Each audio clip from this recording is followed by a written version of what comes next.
Uprising Academy. They lay down the shatter, let the bodies hit the floor. Uprising Academy at 95%. Right now with Hydra building up to this Bear Barrage so quickly. Oh! And asking! Double kill in the back with the pulse bomb from the high ground. Aerial assault with that mine. Impact, se escucha de abajo gritar campeón a Sky Foxes.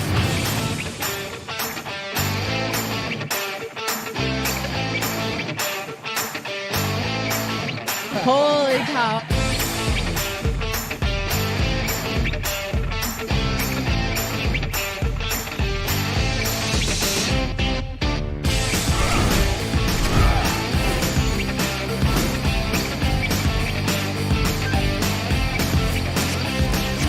And after 42 consecutive losses, the Shanghai Dragons get their first win.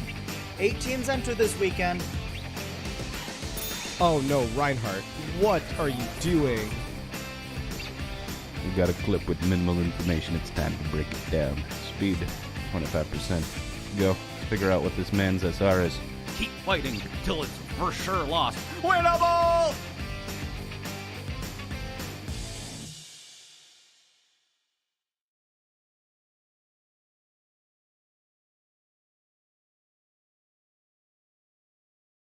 Hello, ladies and gentlemen. It's September 3rd, and you guys know what that means. Another day of North American Contenders trials. We're starting off today with a gorgeous match between Doge and Tier 2 Drama Alert Nation. Your tour guys, the entire world of Tier 2 for today are myself, and I am joined by the always handsome man of class. How you doing, bud?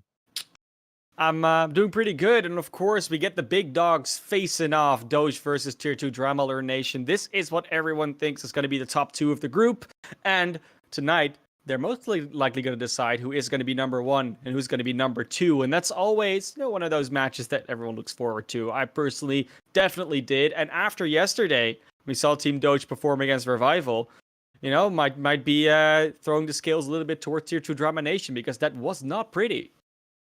Yeah, and for first versus second matchup, I think this is actually one of the hardest to predict matches we've had in a long time in Contenders trials. Tier 2 Drama Alert Nation is a team of well-known players, but the fact that they've been able to dominate so much as they have is quite frankly ridiculous, classic. They've blazed their open division. I think they dropped the 1 map to dark mode.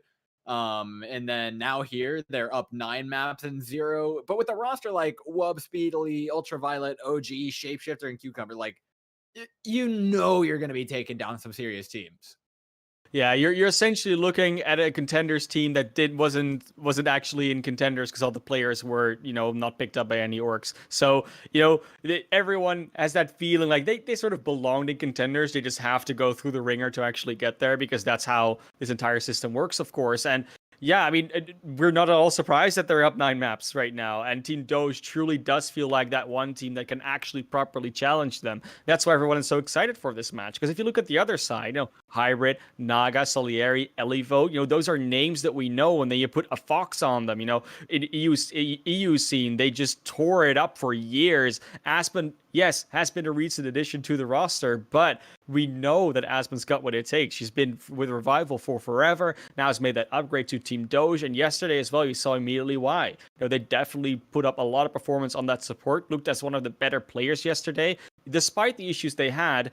And if those issues of yesterday, which were mostly, pink, technical, are gone, then Doge is just a roster to be reckoned with.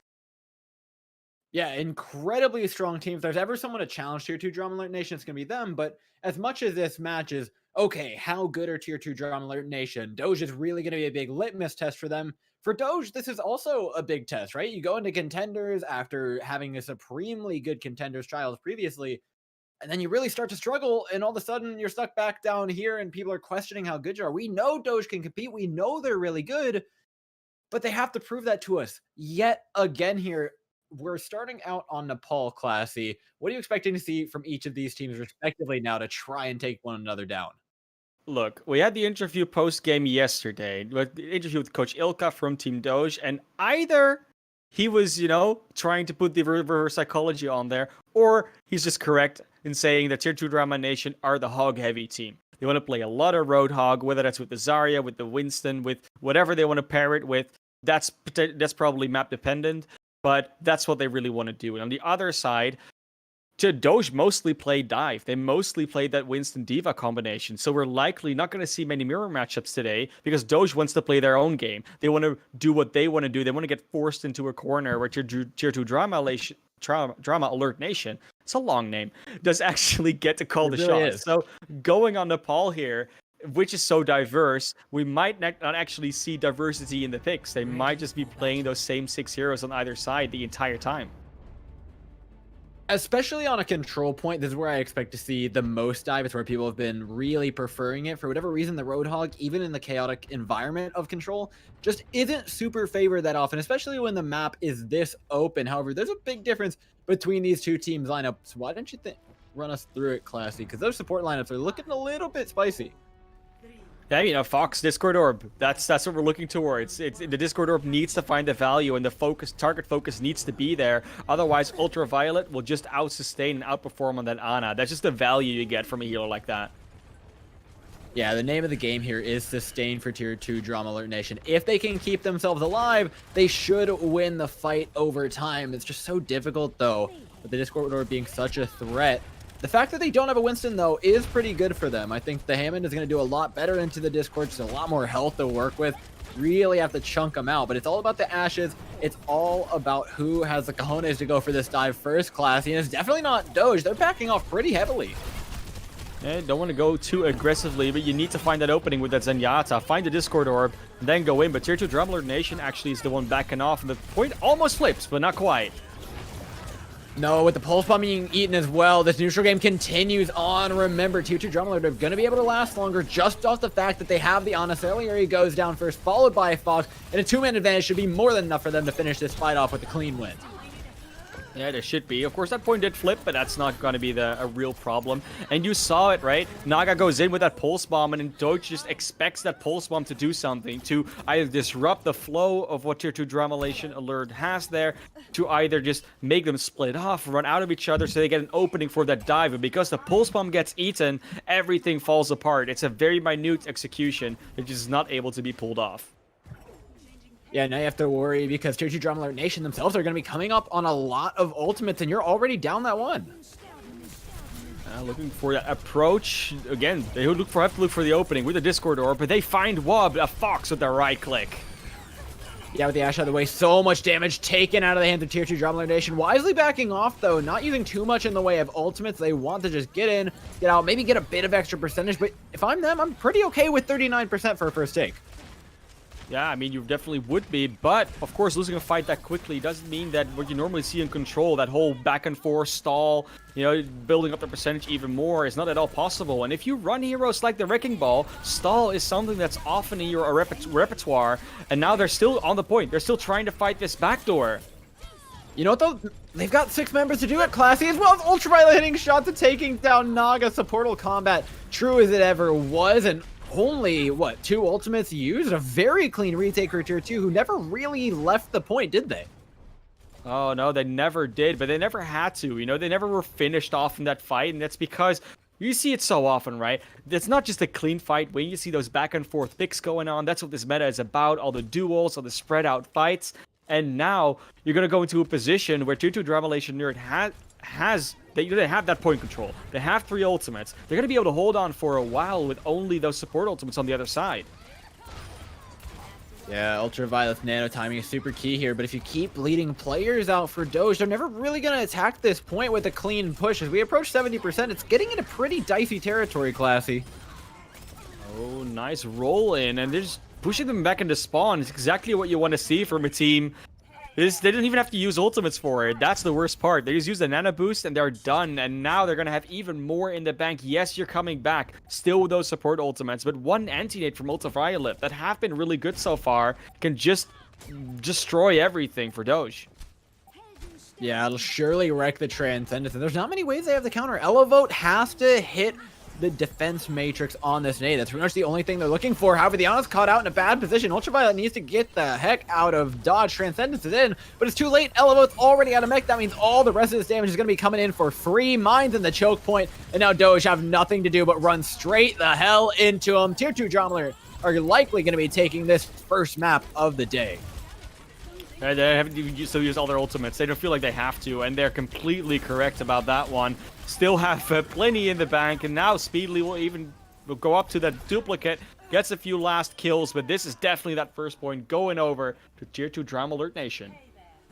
Yeah, first map of the Nepal, though, it's now gone, and now you have to make a decision, right? Because Nepal is one of my favorite maps to watch for a number of reasons, but the biggest of those being the compositional diversity. We're either going inside or we're going close quarters, up close and personal, and it seems like as Village is next, I expect these compositions to get a little bit more mobile, or a little bit more airborne, to say the least.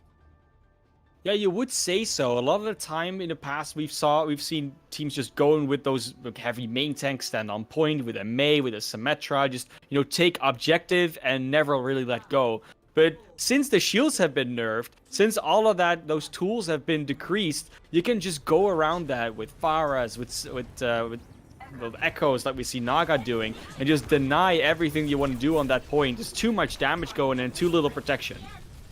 Yeah, very similar compositions being run here as well. It's all about individually staying alive, having trust in your support. Right now, with all the space that Tier 2 Drama Alert have, though, they can set their supports up in good positions. They can avoid a lot of this damage. Yes, Ultraviolet is very vulnerable on the Zenyatta, but he'll be able to get out because he has all that room behind him to just back up, continue dishing out damage with the Discord, and take down the members of Doge one at a time. And it's so strange to see that a Fox now goes over to the Ana, and then Ultraviolet goes to the Zenyatta. Like, they just had it flipped, and apparently Doge just didn't feel like they could focus their targets. And for Tier 2 Drama Alert Nation, they were fine. They was like, you know what? We can easily jump on targets. Why not use the Discord to our advantage? But of course, you cannot use a Discord when your Zenyatta goes down. The res does come off, but UG loses their life. Cucumber loses the mech. Yeah, that's absolutely not worth it. Now you got a Zenyatta cowering back to point. He does manage to keep himself alive, but I honestly just want to see the brakes put on by Tier 2. I want to see them hold their ultimates close to their chest. They're going for it, Classy. They're dropping the mech. They're bringing in the mines. They've got a couple of frags to back them up, but right now it's looking like all they're going to get is percentage unless they can get Wub and Speedily on this point and popping off. Somehow Aspen dies to Cucumber there. Like, Cucumber stayed alive for way too long. They had lost their mech at the beginning of that fight, mind you. That's not okay that they're able to come back in that way. And the mines, they linger for so long. Shapeshifter comes back, forces the self-destruct from Elivodes. Wow. Well, because Wub and Shapeshifter got so many picks at the end of that fight, yeah, the mobile champions just get on the point quicker. The heroes have so much more mobility, and therefore you easily just get a nice little 6v2 to take it back. That which Tier 2 Drama Alert is going to win every day of the week. Yeah, of course you will. I mean, numbers are always going to be good in your favor, and now we will see Wub just popping off on this Ashe. Just keeps on hitting the shots there. I don't know. It's just not looking good for Doge right now. They are able to hold on to some ultimates. Naga now goes over to that Sombra. They want to disable a bit more. They want to stop Shapeshifter and Cucumber for getting all the value that they get. Maybe even Hex Speedily out of the sky. And if they can build up an EMP quickly with this new, a Fox on the Moira, Aspen on the Lucio, it's going to be tough to actually get a hold of what Doges want to do, because they will always be moving. Well, it's getting that EMP up in time. That's the hard part. You're at 75% of the point already. For Doge, they have to win this Sands big hack ability. Big Q is not going to be available, and Wub's already taken out half the team. That's the DPS completely eliminated. Like, only got 34% ultimate charge. Now you're heading into final fight. You don't have EMP. You don't have Primal. They are severely lacking right now, Classy. They really are. That pulse bomb has to be so massive from Hybrid. They can hit a good one. Maybe there's a chance, but they really have to get on point first. The mines are in the way. Well, they'll drop Bob on point, try and ensure that they take this one over. As OT ticks down, Hybrid can try and touch, but a Transcendence is there. And like you said, Classy, there's just so many ultimates still up for Tier 2 Drama Alert Nation. And because they find so many early picks off the back of Wub, off the back of Shapeshifter, they don't really have to worry about using those ultimates, so the ultimate efficiency for them is better. The ultimate economy is always in their favor, and Doge are getting choked out of map after map. Yeah, you're really talking about, the same mechanic we always talk about on controls, that first fight win that's so important in these situations. And, like I said, we had an interview yesterday with the coach of Doge. They were really expecting Mohawk to come out, potentially not on control, of course, but if this trend is going to continue, where both teams play these very similar sort of mobile tank lines with the same similar DPS, mobile DPS with it, and then the supports are going to be shaken out like this, then Doge might have prepped for something completely different than they maybe should have prepped for. So when we go to these next maps, if Tier 2 Drama Alert Nation actually goes back to what, we are sort of expected them to do, then there's a pretty good chance that Doge might actually just have had a fluke here on Control, where they just, didn't really practice for that, and they were struggling a little bit for that reason. So if that happens, still a lot of faith in Doge, still a lot of possibilities to claw this back, but that first map didn't really look that even. Yeah, like you said, they may not have practiced too much to play against the dive, but they've had experience against it with other teams. Now, though, as we head over to Volskaya, I'm expecting a lot more of that road hog. It's a good opportunity for Doge to run it. It's a great opportunity to try and get a snowball through. It has so much pick potential, and it gives you a way into these points that isn't relying on ultimates as well. You throw a Wub in with a damage boosted Ashe, and honestly, I could see this being a tough map for Doge, but one they've definitely prepared for. Yeah, for sure. And Doge gonna have to attack first, so they don't have a chance to they have a chance to actually set a good precedent, set a good time bank, and then make Tier 2 Drama Alert Nation sweat a little bit. There is a substitute though. Speedly will not be continuing in this match. It will be Hydron coming in, and that's pretty telling. It's pretty telling of what Tier 2 Drama Alert Nation wants to do, which is no longer any of that, off DPS. That no more Echo. No more Pharah, probably not even a Genji. It's actually going to be probably a double hit scan meta, maybe double sniper. This case, they actually run out of spawn with that. It's the Ashe and the Widowmaker. And they will stick with this dive style defense. So Shapeshifter will stay on the Wrecking Ball, and I don't blame them. Shapeshifter was very much inadequately dealt with by any of the members of Doge.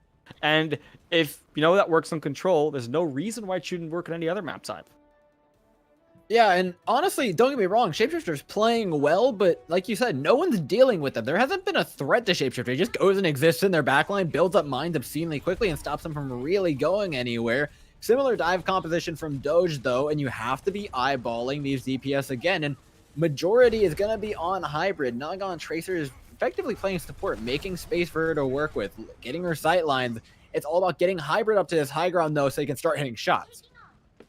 Yeah, everyone is already up on the double sniper. No crossfire, actually, on the defense. They believe that the entirety of Doge is on that left, and they're almost correct. It's just Naga going around, but they'll never have that sightline on Naga anyways. And Naga going for the one clip, doesn't quite hit it, and then Hydron is there to almost pick that up. Yeah, now is when Tier 2 Drama Alert Nation need to be playing a little bit more careful. You got to remember, those tanks aren't great at locking down the Mega Room. Their entire backline is still available, and Hybrid's hitting shots like nothing else. Damage boosted up, but Wubble put him right back in his place. Dead even fight right now as OG picks Hydron back up. It's 5 versus 5 on point as Doge gain more and more control here. The health pack was already gone. It's a very low cucumber, and they do get taken out of Mech. Naga cleaning that one up, but the sniper duo still online. Hybrid just came back from spawn, already taken out, but they do get cucumber. A lot of tank line gone. That's more freedom for a side of Elivote and Salieri now. Yeah, I'm loving how patient Doge are getting here. They're taking pick after pick. They're taking their sweet time. They're just going to wait for this Bob to go away. They know they have spawn advantage, but they do need to find a pick here in the next couple of seconds. Oh, there it is. Hand delivered by Naga. The Resurrect goes through somehow. OG keeps his life. This point is far from ticked over, Classy. There's going to be a 6-man regroup for Tier 2 Drama Alert here in just a second. At least they got that first tick, but they need, like I said, they need more, and they need to get kills at a certain pace. Otherwise, they keep getting rezzed, they keep getting picked up, they keep getting respawns. No Resurrect on point either. Wub's taking down Aspen. This is looking fantastic for Tier 2 Drama Alert. As long as they avoid this bomb, Wub is totally going to carry this fight for him. He's killing everything, Classy. It's so weird to see that Wub got taken out like 3 times in that fight. Every time there was a res, there was a respawn, and it was just Naga on that. It was almost only Naga and Hybrid that were shooting at them, and their tanks were just doing their thing. Salieri and Elivote, I didn't see them anywhere close to those snipers. And if you're gonna expect OG to go for resurrections, if you're gonna expect those snipers to be in that same angle all the time, why not send a little bit more tank help there? Even one of them would be fine.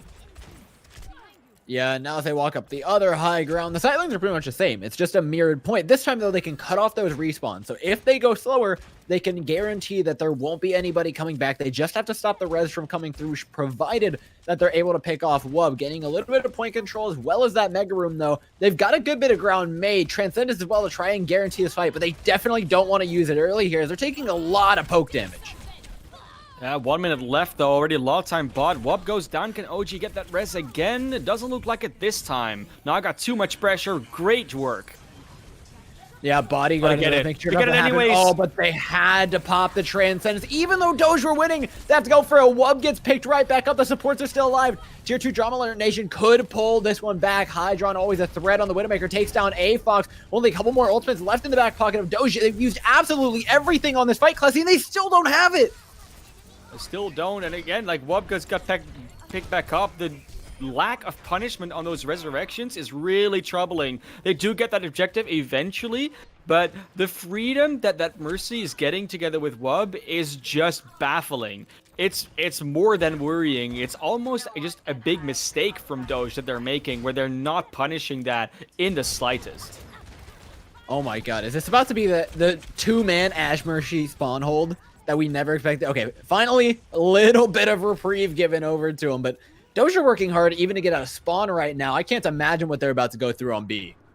I mean, you know, who would have known? You know, you send some tanks after the Mercy and the Ash, and you'll finally get them. I don't know. It's baffling to me. I never would have guessed, honestly. There's some high concepts, Classy. Slow down. I know, right? And hey, but look, we're gonna get some ultimates online that could potentially snowball this. Naga with a pulse bomb opening could be everything they need and more. Hybrid with the Bob as well. That's just insane that Wub's got that back up. I don't even know how they did that. I mean, I don't think I've seen Wub miss a shot in the past 5 minutes. I'm not too surprised myself. However, Shapeshifter goes down. Naga still has that pulse bomb for another pick. Doge, this is the fight to win if there ever was one. The Fox is going to have a Transcendence up at about 50%. And considering how long these previous fights have been going, that will absolutely be online. Elevo's got another one with the bomb as Hydron peeks over the ledge here. Tier 2 Drama Alert Nation need to get their bearings right now, but yet again, Doge are being incredibly patient, and the spawns are going to punish them for that. They will, but Doge is getting some kills here that probably give them that opening. Wub is still on the right side there, but finally gets taken out by Hybrid. The rest will be there, but Hybrid is fine. No, anti-nade, huge! Nobody pressures out the resurrect from Tier 2 Drama Alert Nation, and now they can start working their way back onto point. Aspen picks up Hybrid, and so both of the Ashes still online, both damage threats still there, but the mines just buy so much for Tier 2 Drama Alert, and this is going to be pretty much the same thing as Point A, except now Tier 2 have an even closer spawn than they did before. They do. There is one tick picked up. Almost that second, they do let that tick over. That's at least something Doge can take away from this. But like you said, they need to start cleaning up these fights sooner. They're taking so long, Door. I mean, I enjoy the patience. I like watching these teams be particular when they're moving forward and only taking good fights, but every once in a while, you just gotta go for it. Finally, Doge making a decisive move forward. Only have a couple more supports to burn through and one more tick on the point. They'll be finishing off Volskaya with about a minute left, provided they can take out a Mercy. No, there's a Wrecking Ball back here, Classy. We're far from done. No, I think we're done. No, they can't make it. Okay. It's a sliver, right? If it was like a full tick, then maybe the cucumber comes making. But as soon as that ball dies, there's no one else. Tick ticks over. But yes, a minute on the clock roughly. They really didn't make a hurry out of that one at all. And as long as Tier 2 Drama Alert Nation even completes the map, they're going to get another shot. It's not a huge time bank at all. This is not a convincing completion. The fights they won looked very good, but the time that Doge takes to win fights is just incredible. It's like the first time they actually finished a fight on Point A, they were like 2 or 3 minutes down. It was insane how long those fights went. Well, that's the thing, Classy. I think we're looking at it the wrong way. It wasn't multiple fights on A. It was one long fight, and then all one fight. Yeah, it was just set up. It was just set up for the one actual fight that they took about 4 minutes into the game. The same on Point B, to be honest. It was just long run fight. And I mean, we said it in the beginning, right? Where this meta is all about how you get that retreat a lot of the teams. Like, you don't actually have full resets. You have a lot of soft resets. Teams regroup and then they go back in.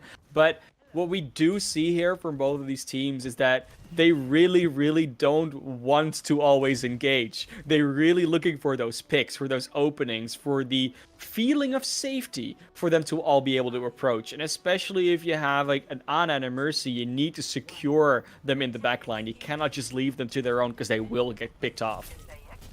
Speaking of picked off, we've got a Roadhog in the game, Classy. We were expecting it from Tier 2 Drama Alert Nation. Didn't show up so much on the defense, but on the attack, There it is. this is a serious threat. It'll pick you up a point in just one click of the button. Same with Wub, who is continually harass Hybrid and shut him down. You don't want to get a main take anymore because Cucumber's simply walking at you on a big fat man, and you can't do anything about it, Classy. They didn't peel nearly well enough there. I mean, they're all stuck in a small hallway. It's exactly where Hog likes you to fight. Because he's like, you know what? I can't even miss shots right now or hooks. It's all for me. It's all for me. And with the one shot being online, ultimates are going to come as well. Doge maybe 70% away from this from the EMP that they'll be able to get up for the second point. So at least stopping this snowball from happening most likely, but they've still got to clamber their way back. There's a chance they could pull off A, but there's a Hog in their backline that they really have to deal with. It's like a bad termite infestation, except some really big, fat termites. Yeah, pretty much. And, you know, termites are never a good way to deal with, but they have the pesticide. It's called dynamite. Apparently, it works pretty well if you just burn them all away. Yeah, that's what I've heard. I've never actually had to deal with termites, because luckily Europe, you don't really have those things in cities. Oh, you don't? You don't have that? No, we're pretty good. No. Ants are not that big of a problem for me. They still got to deal with this Hog regardless. Cucumber's moving forward. Still a whole Hog goes off in the first point. So he's not going to have it for this one. But the Pulse Bomb connects on a Hybrid. They're going to camp out this res. There's no way they let Aspen get another one off. They do. They allow it. But they're targeting down the tanks. And now there's mines on point. It gets incredibly tough. You may have the EMP, but you just don't have the damage right now. Hybrid's going to have to hit shots like he never has before. Chucking out the Bob. You know what? Auto aim might just make that a little bit easier. Yeah, it's so funny how Bob gets so much more value than a soldier tech visor, right? It's like it's an AI that gets value. It's weird. Anyways, I mean Doge is sort of holding on here, but they're still losing members, and the respawns are coming back in for both teams. It's a consistent fight. It's once again one of those long ones. Hybrid does manage to get back in spawn for the heals, but will have to come back out to actually get some shots off, and Shapeshifter is just rolling around at the speed of sound. Yeah, Tier 2 can't afford to be taking one-for-one trades right now. That's the nature of playing when the opposing team has a spawn advantage. You need to go at least for 2-for-1 if you want to call it a winnable fight. And because they didn't, Tier 2 Drama Alert are sent back to spawn. Yeah, they really wanted that second tick, but couldn't quite get it. Hydron, though, still hiding behind the enemy team. Basically in their spawn. I don't know if they're going to try and spawn camp someone. They might try and go for Aspen, but Aspen just flies away. And Hydron is just going to wait behind them. Say, you know what, guys? As soon as you engage, I'm going to try and find a pulse bomb somebody. There's a chance this comes up big. I want to see the Ana targeted. I want to see you force out that Resurrect onto somebody that isn't the Ash. Oh no. Oh no, Fox. Oh, that's just hard to watch. She's just a grandma. Oh, puts her down, allows her to rest. Full defense thrown onto Aspen for the res. That is a ton of utility used in just picking up your Ana. Now it's free sightlines for Wub. There's not the threat of a bubble or a jump. It's all about the DPS hitting their shots. Oh, Nano Boost does come out from a Fox. Aspen did fall, but it's going over to Lucio. And DPS are so low, no one can get healed. The point is complete control for Tier 2 Drama Alert Nation. The Bob aimbot's just too strong. Classy, I'm gonna throw out a little, 24% of Soldier 76s out of jobs right when the AIs came to market. We're gonna lose them all. There's no minimum wage anymore. It's just robots. Even TAC. The thing is, we saw it earlier today in the EMEA region. You know, there was Samsung Morningstars played the soldier for a little bit. And we're like, yes, the legs are coming out. But as soon as the tech visor hits, everyone's like, yeah, but he's 200 HP. Like, we just shoot him. It's fine. Like, we're not worried. But then with Bob, you know, Big Omelet Butler stands there, auto aims. I don't know. I think the bullets do as much or even more damage than they do for Soldier. So it's like, how is that comparable? There's a reason why Soldier is not played that much, because the ultimate's just better. It's just unfair. You sometimes have even better aim without the tech visor than with the tech visor. Look, we never thought we'd see a Hog meta for a few years, or a Genji meta, and that was like 2 months ago. So who knows? Maybe Soldier just gets buffed into being the most pick. It's happening. Yeah, it could happen. Yeah. I'm fully expecting Soldier. All of a sudden they say, like, no, with Soldier ults, he's also automatically nano boosted. Like, he does like the adrenaline shot or something. it's gonna be canon. And then And with Ashe now, being nerfed on the latest patch, it's not the one we're playing on, but the other one. It's it's going to that direction. Go to the direction where maybe Soldier can get some more playtime. But for now, no legs on the field. It's gonna be the second attack for Doge. Only a minute in the bank. And last time they needed a lot more than that, so they need to refine that attack strategy in a really short time period. Actually, kind of like this option. Put Hybrid on a Widowmaker. Just let him pop heads. That's one. They're going to fully dive onto that body as well. There's no chance of a res coming out here. OG tries to camp the body out, but no. There's no silence to be found. Even if Hybrid goes down here, Hydran's going to have to work his butt off to earn this point back for his team. They do have tanks, though. They have some strong ones between D.Va and Wrecking Ball who can stagger this one out for a good while. You're still just eyeballing those DPS, so that's this entire meta is make space and hope they can pop off. Right now, I haven't seen Hydran in that kill feed. No, I have not either, but Hydron did find Hybrid, and then Alphas find a Fox, does come back into it. Wub on the Tracers, back in the fight door. They might go for this recontest successfully. The tank slowly falling as well. Hydran's taking an off, and I love this. So aggressive from the Widowmaker. Remember, with 1 minute on the clock, this could do it. You only need a pick or two more to actually end this. Hybrid, however, looking to uneven those numbers. Ooh, a Fox counter snipe. Love it. A Fox counter snipe is so beautiful. It's one of the best things in the game currently, and Tier 2 Drama Alert Nation is just not able to stave off that attack. Beautifully done. Will be able to pick up that point, does Team Doge, and now they're gonna go for B. And when we look at the ultimate situation, they also have almost built up a full bank. They're so close. Tier 2 Drama Alert Nation, because of the swaps they had to make, nowhere near OG. 50% on the sound barrier only. Oh no, but you're bleeding out players. A-Fox goes down! The Transcendence is out of the books, Classy. They don't have anything to sustain this one down. Wub still got a Pulse Bomb in tow, and the big advantage that Doge had coming into this point, it's now gone. Yes, you get point A, but to really make a dent, to really lock Tier 2 Drama Alert out, you wanted to get that second point, but as they're stuck in overtime, it's not looking like they're going to be able to. I mean, Aspen's still alive. Fox is going to come back on the Lucio, so Transcendence truly given up here. But still, Hybrid is on a very safe angle. No one's going for that Widowmaker, so he has that lid locked down. And Elifode is a hungry, hungry D.Va. Absolutely shuts it down, but even without the Pulse Bomb, Tier 2 Drama Alert are going to put a stop to this one. Doge, they should be happy with just a point A, but when you're facing down a 3:30 time bank, I'm not sure you're much happy with anything, Classy.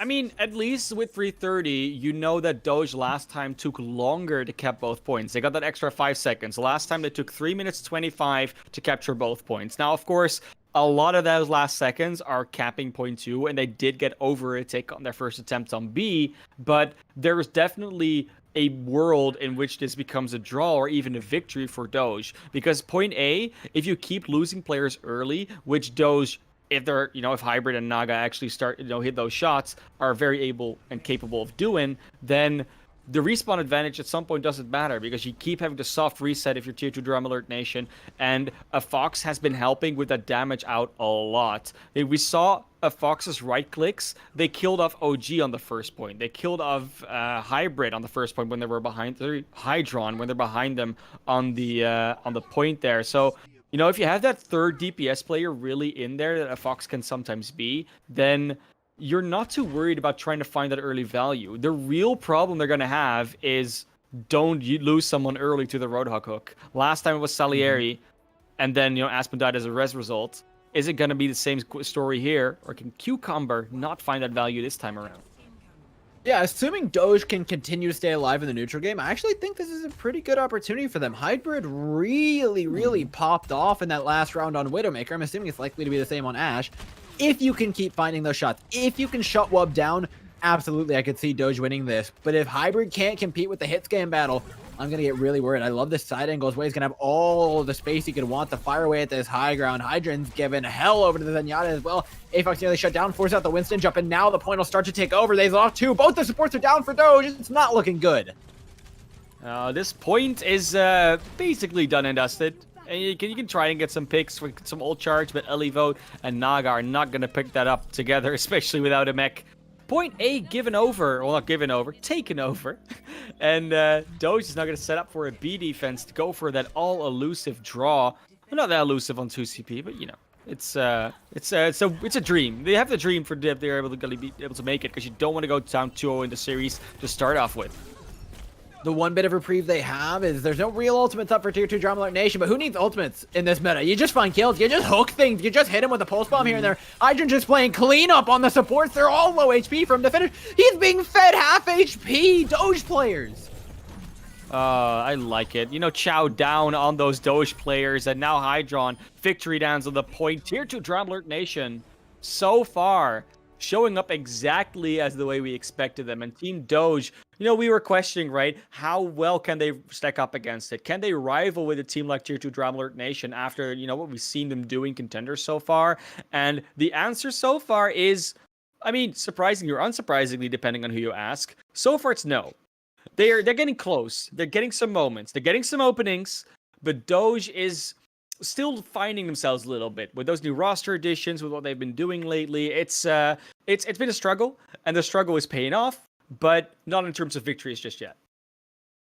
Yeah, definitely not. And you know what? I'm sure they've practiced for this, but I think the first map caught him off guard playing dive versus dive and it not being particularly close. Doge had a lot of control over that. And I think the wrecking ball is throwing him for a real loop. It was something they probably weren't ready for.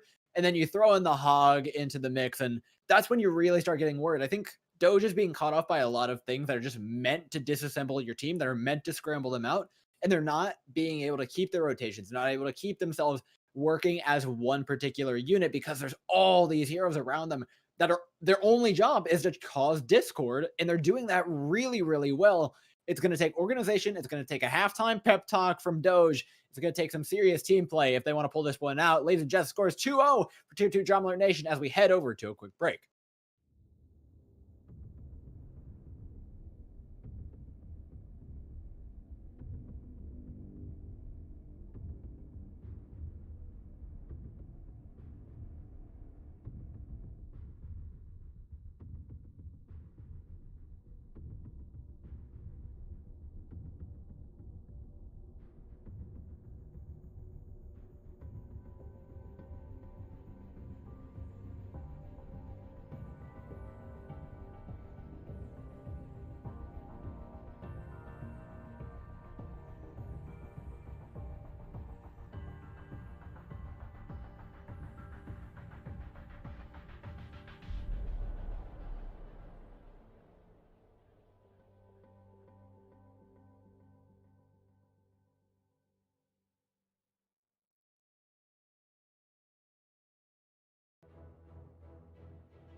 And we're back. I know I promised you guys a quick break, but that was nice and speedy. Speaking of speedily, back in here, ready to go for Tier 2 Drama Alert Nation, who currently are at match point up against Doge. The up-and-coming team, well, of not so up-and-comers, is looking to lock this one out. Classy, how you feeling about Doge's odds right now?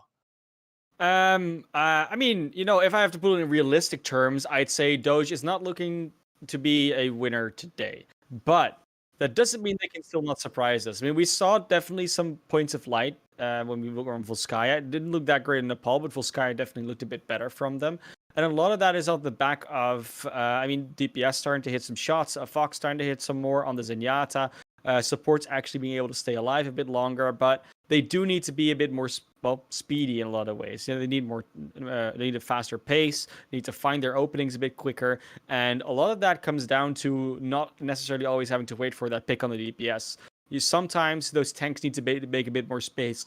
It's trickier in this meta because the tanks are, a lot squishier now, and the support isn't as big as it used to be, but sometimes it's still a thing you need to do. You need to put your tanks in a position where they can actually make space for the DPS or counter the enemy DPS and what they want to do. And so far, the DPS of Tier 2 Drama Alert Nation have just been very free. They have been able to do whatever they want, whenever they want, and they can go wherever they want to go. And even if they die, OG is usually allowed to res them as well. And if there's any part of Doge that can really help deal with that, it would be the tank line. Sure, you have to be scared of Shapeshifter and Cucumber as well. You cannot just leave everyone to be, caught by them. But there has to be a way in which you make some more space as a tank line, or where you help out your front and your mid and back line yourself with your own tank play.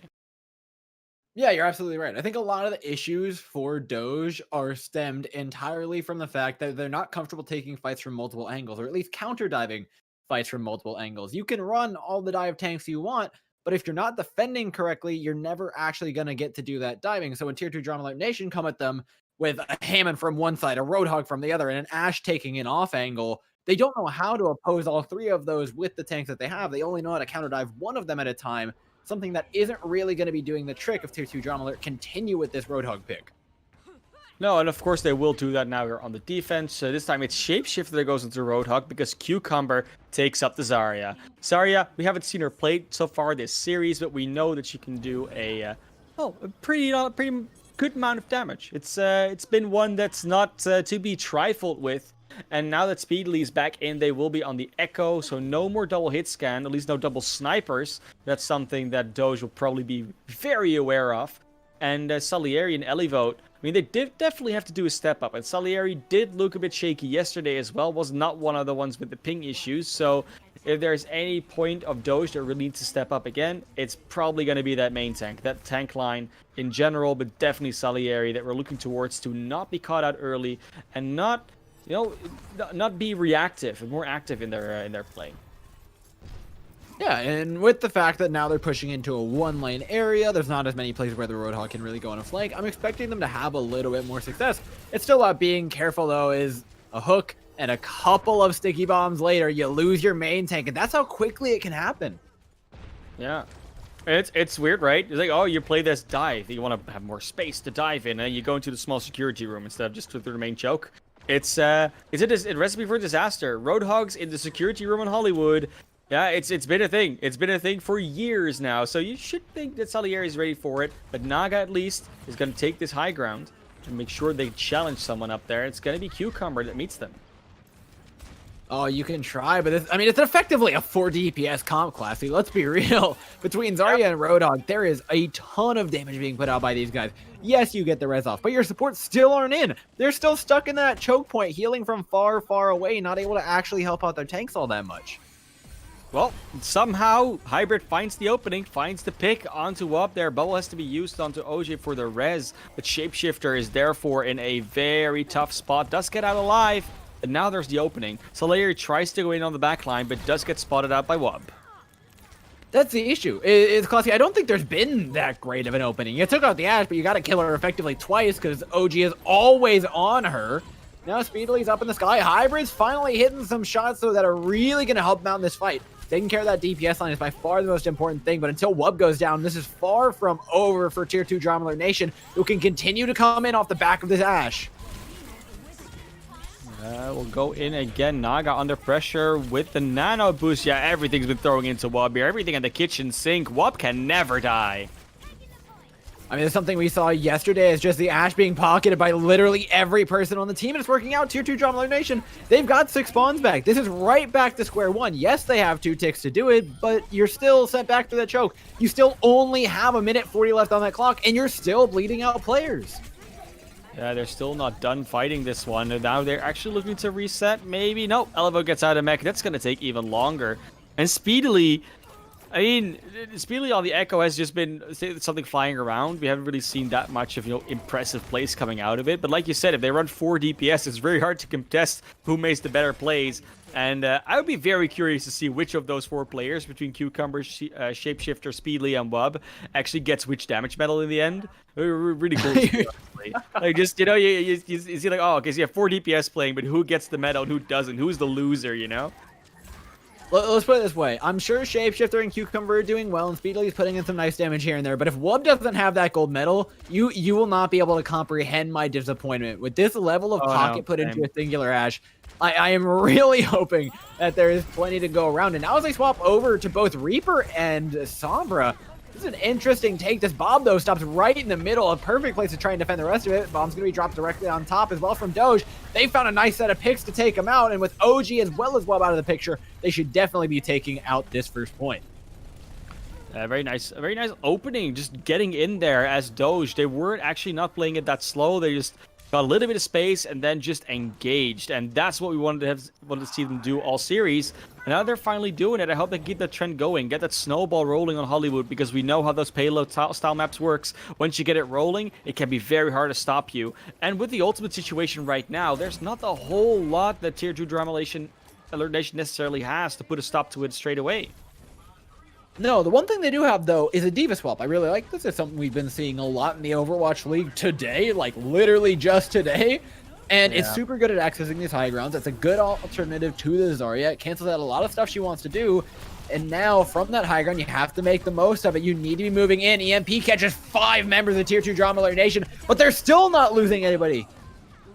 Well, they lost the mech of Cucumber that was in the way, and of course it was hacked, so could not do anything to the defense matrix. Oh, a Fox does get taken out by Speedly. Nice duplicate on the Reaper. I like seeing that. Death Blossom galore. It's such a nice hero. Reaper coming back into the meta has just been very fun, because it's no longer that obnoxious Reaper that just walks at Reinhardt and just takes them out, right? It's so much more intricate, especially when Rodok now can just use the hook to one-shot a Reaper. You used to have that old saying, like, oh, yeah, no, Reaper counters Rodok. Not anymore. Like, you really have to be careful now as a Reaper. It's just, the one-shot is only a hook away.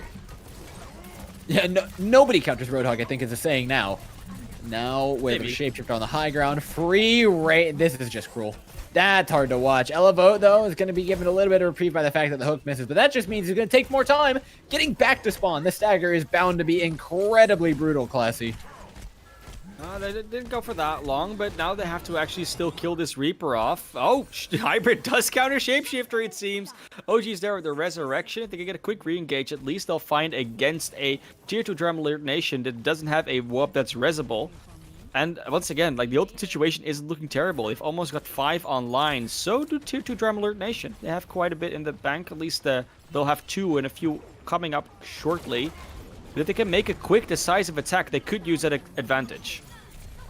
That's the ultimate thing about this meta is your ultimates don't super matter all that much. That Roadhog hook, like you said, 1 button away from you just being dead, done, and dusted, regardless of what ultimate you have. EMP, though, is going to make sure that hook doesn't come out. Catches 4 members of Tier 2 Drama Alert Nation. This time, Doge, you're going to be capitalizing on it and taking away a fight, sending us to the end of point B. Far from done, though, where Tier 2 Drama Alert Nation, who popped this duplicate, it's going to be another Moira coming in and popping a Cole. Will be Wub falling there in the backline because OG, of course, was gone. No more Resurrection, but Speedily is just pumping out that damage with the Moira. You think, oh, Speedily had to, like, shapeshift into the Moira in order to avoid dying, but turns it just into an advantage and just hoses everybody down. We know the saying, Moira Coalescence is not to be trifled with. And now, with Tier 2 Drama Alert Nation only having to push halfway through point B, that is not at all a win condition that they're going to be unhappy with. Yeah, and just watching this game so far, actually, I'm really impressed by Speedly's Echo. A lot of the time we're saying, oh, XYZ is here to help the Ashe, or XYZ is here to help the tanks. But no, Speedly's Echo is one of the few that I could say is going to carry a game, and those duplicates show that.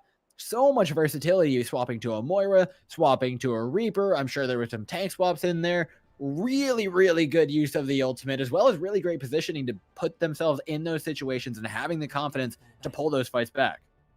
Yeah, because we were talking the entire time about Shapeshifter and Wub, and like they're the raid bosses.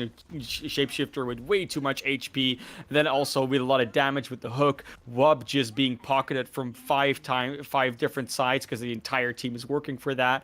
But then, like you said, Speedly is just also there. So as soon as you think you got the raid bosses down, there's still an Echo that can just turn into every single hero that you're playing and just be the raid boss on their own with 3 effective lives, a little different HP, fast ultimate charge, and that's just very tricky to deal with. Now that Doge is on their defense, they're gonna have to actually potentially deal with the Reinhardt Shapeshifter. Am I seeing that correctly? You're doing it? Yeah, They're doing it. They're coming actually is. I thought it was a joke. No, he's debating. He is debating. Ah, he got you. He's debating. He is doing it. I would have loved to see that though, but you know what? I think Tier 2 Drama Nation would be able to get away with it. To be honest, I think they feel that. Yeah, the rate they're playing. I mean, these guys are going out of their minds right now. Again, we're putting them in the position where they're 1 hook away, and Doge are having a real hard time balancing on that knife's edge. Yes, there's a chance that a hybrid finds a shot, but remember, this spawn's a lot closer for Wub, so it's a lot more of a dangerous game for the defenders to be playing right now, who are already at half HP, who are already out a lot of resources. Cucumber, at this point, the hook just feels like it's inevitable. Classy takes down Naga, and now everybody's pushed out of the Class A. They have to just give this one up and take it over to B. The staggers are going to be pretty nasty here. They're not going to be happy about this one if they're Doge, and now it's all going to be up to Tier 2 Drum Alert Nation. Just keep this momentum going. They're going to go into the street space. Not really any ultimates yet online, but they don't have to be, and they're just going to be able to take this high ground early. I don't think that Doge can actually set up there, which means that all the position that they want to have is just taken away. This is a continuous fight. It still hasn't ended, Dor.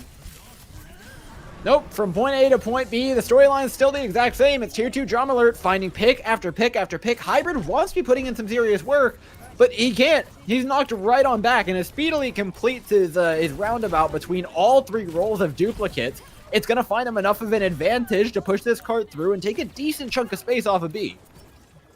Yeah, they're not actually going to be struggling at all to take some space. They might actually get all the way up to this checkpoint before Doge is even back with a full force, because guess what? Speedily doesn't want to let Hybrid leave alive. We'll be able to get out eventually. It's so much space bought. Look at that. Salieri can't even jump on that high ground. The second they go for the high ground, Wub just chucks out a bob at their back line like it's nothing. Yeah. This is looking ridiculous right now. Tier 2 Drama Alert Nation has such a command over this game. I can't remember the last time Doge had 5 people or had 6 people alive. They're just bleeding them out constantly. The second you spawn back up, it's Tier 2 Drama Alert. They come in, they push you into a corner, they abuse you with high ground, they run at you with a hammer, they're dropping mines on your face. They still have trance to try and hold on as when Ultraman's going to drop low. In fact, doesn't pop the trance. They're confident in his DPS to finish this one off. They're going to reach the end and take this 3-0 away, cleanly defeating Team Doge. Yeah, and it's such a tough call as well when you're Doge there, because they're engaging you in front of your spawn, but you also need to stop that payload from happening. It's just completely split, completely dominated. All the space is just gone. Tier 2 Drama Alert Nation, I mean, what can we say? I said it in the intro, Arrow sort of feels like they already belong in Contenders in the first place. They never should have been in Trials to begin with, but if you have to fight your way up to through Open Division, through Trials, you have to go through the ringer. You have to go through the process to get to that path to Pro, and they're walking it. No, they're not walking it. They're speed running it. They're doing it faster than I'm 37 almost. Oh my god, no, that's a speed run that may never be too classy. Yeah, that's a ways, but it's definitely a walk in the park for these guys. It seems like in Doge were by far. I mean, I'm looking at the other teams in this group: Kratos, Uprising Academy, Revival, Last Hope. Like, Doge was realistically the savior that might have been able to take down Tier 2 Drama Alert Nation, but now that they're out of the books, I'm not sure who could actually contest this team. Now is the question of, okay, Tier 2 Drama Alert Nation, they're very, very likely to be able to send themselves on to Contenders. How will they're in? They're in. With the 4-0 they're in. With a 4-0, they're yeah, you're indoor. right. Like they're not going to be able to get out. Like there's no mathematical way in which they don't make it to contenders. They've secured themselves that spot. But yeah, we're gonna look now at the contenders teams. Who's gonna beat Tier 2 Drama Alert Nation? Because so far, no maps given. That's just how we're talking in trials. And I think one in open division, like you said, against dark mode. So where's the end? Where is the throttle? Where's the brakes really that can be pushed on their engine right now? Yeah, and far it's can always they a go? weird thing when teams move up to contenders because we've seen Malibu go, I believe, 5-0 in contenders trials before, and then move up to contenders just to get knocked out in 2 matches. So it's really a toss up. You never know where those breaks are, but they're sure to hit them. Ladies and gents, we'll be back in just a moment with an interview from one of the Tier 2 Drama Alert players. Your eyes peeled on those screens and your butts in those seats. Back shortly.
Welcome back, ladies and gentlemen. We're back after a very, very quick 3-0 from Tier 2 Drama Alert Nation, who looked fantastic up against the second frontrunners, Team Doge. We've got OG here in the call, coming in for a little bit of an interview. OG, I'll start things off right.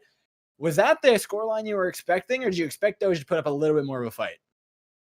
Yeah, we're not really expecting to lose any maps in this trials week, so nothing new.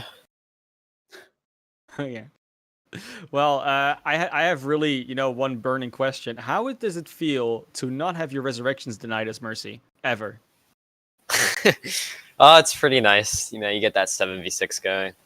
Pretty fun. Except for Volskaya, that one did get shut down. Pretty brutally. You have one man. It's gotta feel bad. I understand. There goes the record.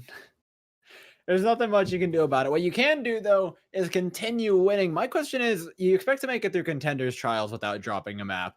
You go into Contenders, I mean, what are you expecting there? Are there any breaks on this train, or is Tier 2 Drama Alert Nation just going to keep on going? It's OD, it's Mayhem, it's now Contenders trials. Where do you guys see yourselves going? Maybe maps will be dropped, but I can't really see us losing a match to any of these players. A lot of our players are like really experienced and played when Contenders was like really hard, like last year with all the academies and stuff. So it's just kind of like easy for us now playing against a lot of like new players. I mean, you're talking about like it's second nature, which for a lot of you guys it actually is. So that's definitely something to be expected. Is there like anything that you guys do as a team that you think is just a common practice for you, but that a lot of other teams might not be doing, like just a training habit or something that you do as a group? Yeah, we have fun. We have a lot of fun. I don't think we've taken like a single scrim seriously yet. And same with matches, honestly. If you've seen any of the Twitter clips, our comms are pretty troll. So we always have that in our back pocket. If a match does push us like at all, we'll be ready to try. And then we kind of like power up Super Saiyan style. I'm excited to see the day when you guys really break out the power levels. But until then, you've taken away a big match today. I'm going to give you this chance before we let you go. Is there anybody on your team that you really want to give a shout out to that you think deserves some credit today? You think the teamwork was excellent? Or is there anything that made this match stand out in particular that gave you the win? Shout out for Lijang for stepping on Volskaya and hitting a lot of shots. Very important. Just hit scan. Hey, I mean, fair enough. The hit scan's super key. You can make all the space in the world. You can give him all the support you want. You can pocket him on Mercy all you want. But until he actually hits the shots, not really worth all that much. Huge congratulations, OG, though. You played fantastically yourself today. And you know what? I can't wait to see how far Tier 2 Drama Alert Nation can actually go. Thanks. All right, ladies and gents, with OG now gone, that leaves just you guys, Classy, and I to go on to the next match between Revival and Last Hope. The battle for not being on the bottom is going to be coming up next in just a moment, so keep in your seats. This one is about to get good.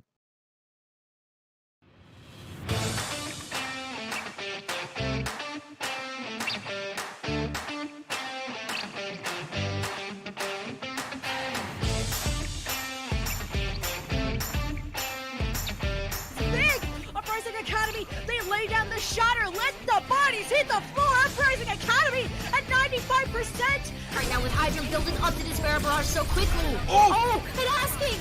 Double kill in the back with the pulse bomb from the high ground. Aerial assault with that mine. Impact se escucha de abajo gritar campeón a Sky Foxes.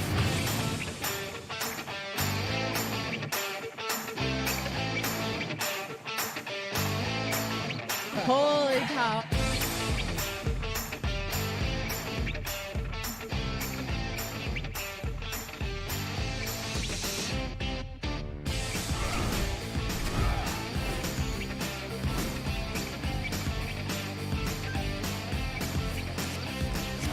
And after 42 consecutive losses, the Shanghai Dragons get their first win. 8 teams enter this weekend. Oh no, Reinhardt, what are you doing? We've got a clip with minimal information. It's time to break it down. Speed, 25%. Go.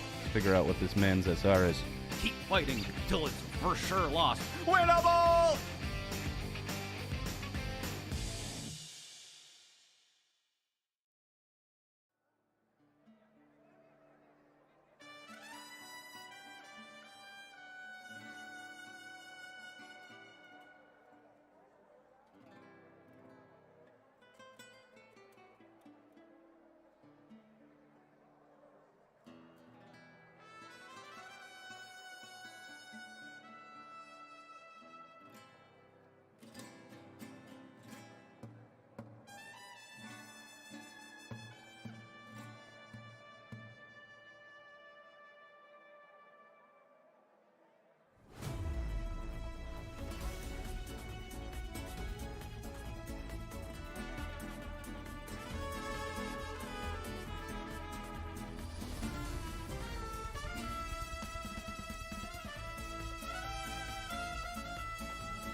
Dude, this is so hard. They all look the same. Oh! Oh my god! He's resetting! He's resetting! So yeah, it's gonna be kind of hard for me because I don't know what gold looks like, and I don't know what diamond looks like. It's been a really long time since I've been diamond and like gold. According to our YouTube statistics, only a small amount of people who watch our videos are actually subscribed. If you enjoyed this video, please consider subscribing. And if you'd like to be a part of any of our videos, become a YouTube member today. More info is in the description. I'm gonna import this code. I'm gonna go ham. 3, 2, 1. Let's start. All right, we got 15 minutes to figure out who the imposter is. All right, I'm looking at the teams. The one that's gonna be hard to figure out who it is gonna be the Symmetra and the Zaryas. Just because Symmetra isn't really aim-based, and neither is like Zarya. Zarya isn't really that hard to aim with. Oh, there's a Tracer! Ooh! Okay, Chai, who do we watch? I think I'm gonna watch Ashe first, because it's pretty evident. Oh, they're all taking the TP! They all took the TP!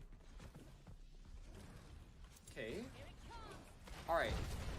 Alrighty, I don't think it's the Symmetra. Because if it was the Symmetra, they would have thrown the turrets up there. Already. I think, dude. Ooh, this is hard. I don't think it's Symmetra. I don't think it's Symmetra from the blue team. I think we figure out one team at a time. Alright, let's watch the Zarya, huh? Are these golden mechanics? It's a team full of diamonds and a GM? No, this is a team full of golds and a diamond. So this Tracer did a lot in the back line, but we're not looking at him. Oh. Oh my god! The Ryans. What is Zarya doing? What is Zarya? I haven't. Wait. Oh no, it's been like 1.5 minutes already, dude. No, I don't think it's Zarya. I don't think it's Zarya. I don't think it's Symmetra.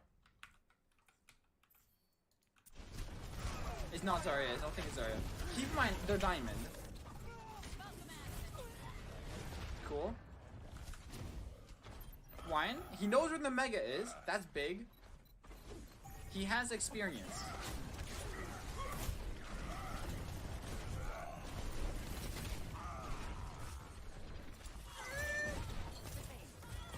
Oh, she was quick scoping. I think it's Anna. I think it's Anna. She's trying to quick. It's starting to look more like Anna.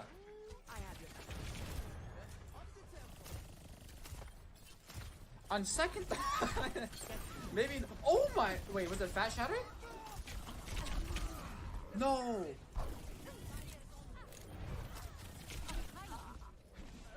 Dude, this Tracer's rolling though. I think it's the enemy team. This Tracer is smurfing. She's been fucking dominating. So I don't think it's Ashe. I honestly think it's Anna. I think it's the Anna. I think it's... Holy shit, this fucking Ryan has balls of steel. Oh, he got slugged. Alright, does he charge the enemy spawn? Come on, do it.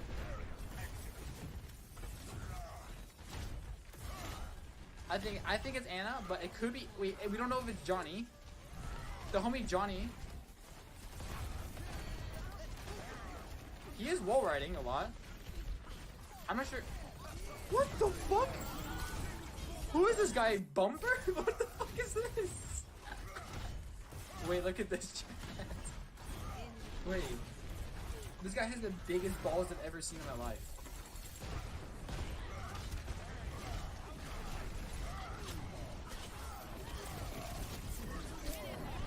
Lucio? It's either Lucio or Anna. I'm thinking Lucio. Because Anna can't really aim.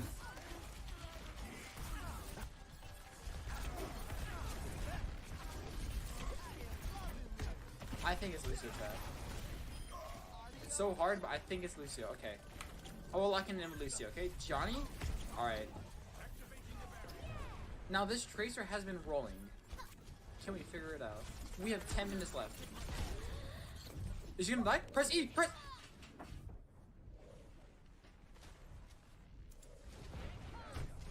So, it's not Anna. I mean, it's not Tracer.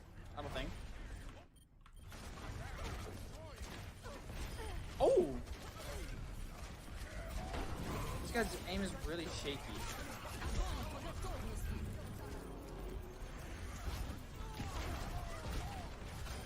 Oh? Oh? Okay, so it's not Tracer.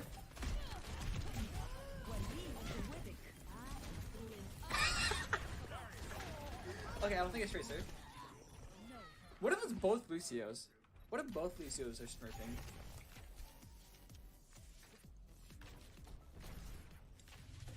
Dude, this is so hard. They all look the same. They all look like... Okay, wait, this Ryan is smart. Wait, this Ryan. Wait.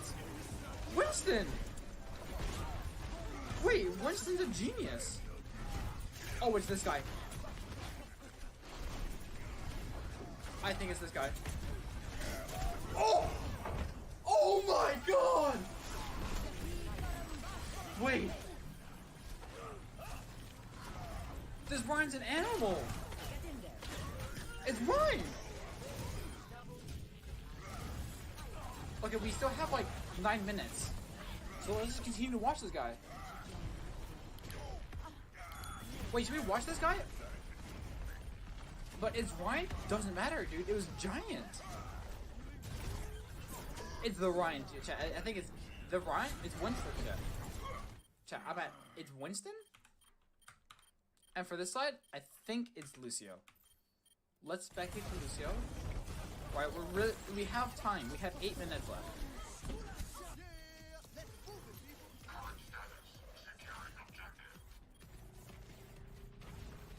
Okay. So Chad, you know what I really like about this guy? Something that tells me he is the diamond. I'm gonna call it right here that this guy's the diamond. Because look what the Lucio's doing. To get back to spawn, to get back into battle faster, every time he wall rides and like let's go, he looks up.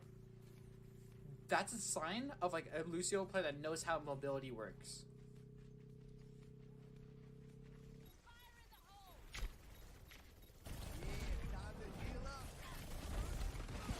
Yeah, he knows how to do the Lucio rollouts. I think it's Lucio. I think it's Lucio.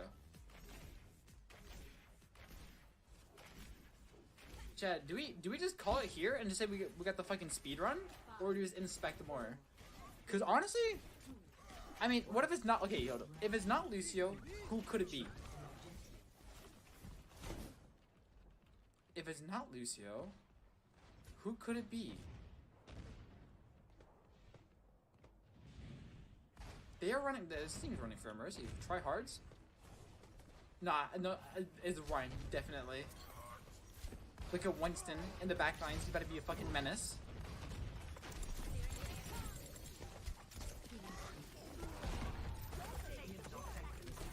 he's trying to wall off. Nice, nice. Nothing really too difficult though. Oh! Wait. That was a good bubble. That was a really good bubble. And here, dude. Speedrun? I want to be sure though, because if I'm wrong about both, then I just look like an idiot. And God, that was a good wall. Oh no. I'm starting to second guess myself. No. This was such a good wall. It was a real. Oh my. Dude, I'm thinking May 2 now.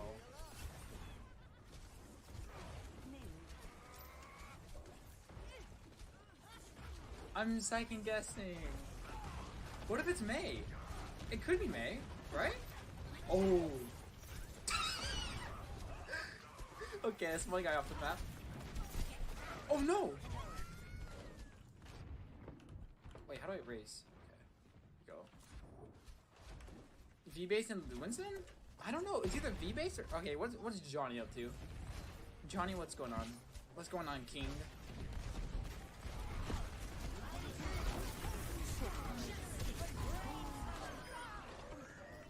Dude, wait, is he flanking on May? Wait, is a man flanking on May? Oh no, he was just coming back from spawn. Ah.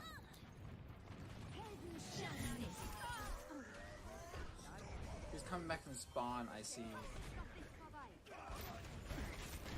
Oh my, dude, this guy's walls are so good though. Like, he has good walls.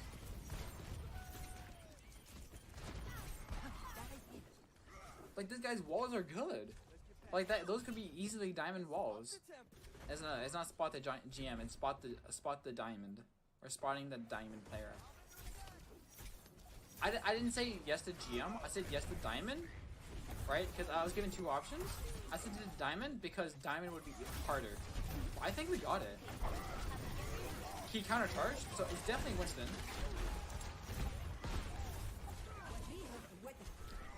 How much time?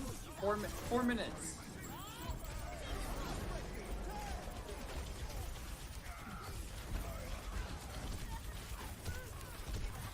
Okay. I don't think it's May. Oh, okay, bye. He's resetting! He's resetting! He's resetting! Chat, I think that locks it in. I think that locks it in, chat. It's Lucio. Because he's resetting so he doesn't give all charge to the enemy team. And it's Winston, just because this guy has a fucking, you know, giant cock. I can't believe I actually got it this fast. Holy shit. We have 3 minutes 56 seconds on the timer. I think it's Lucio. Look at the rest of the red team. Don't need to.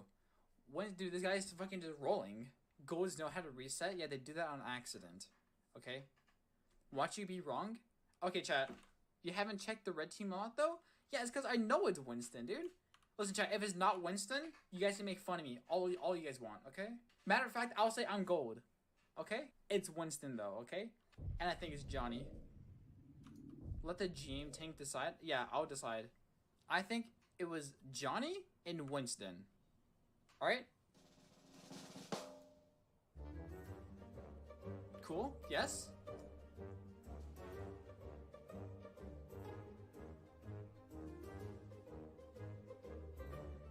Oh? Okay.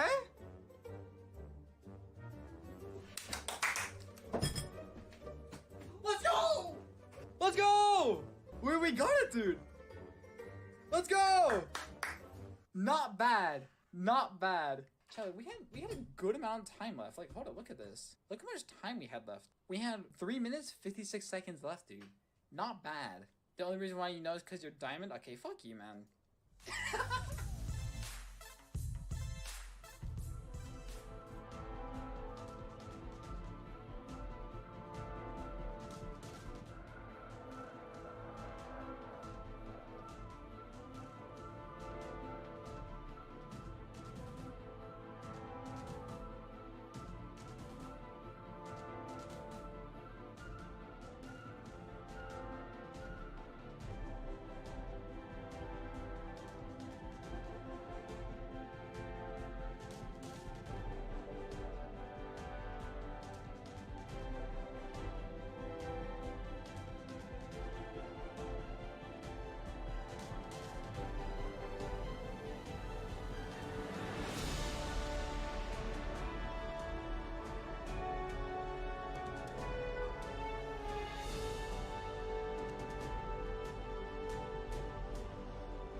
But you said there was 1 bronze per team. Everything is chaos.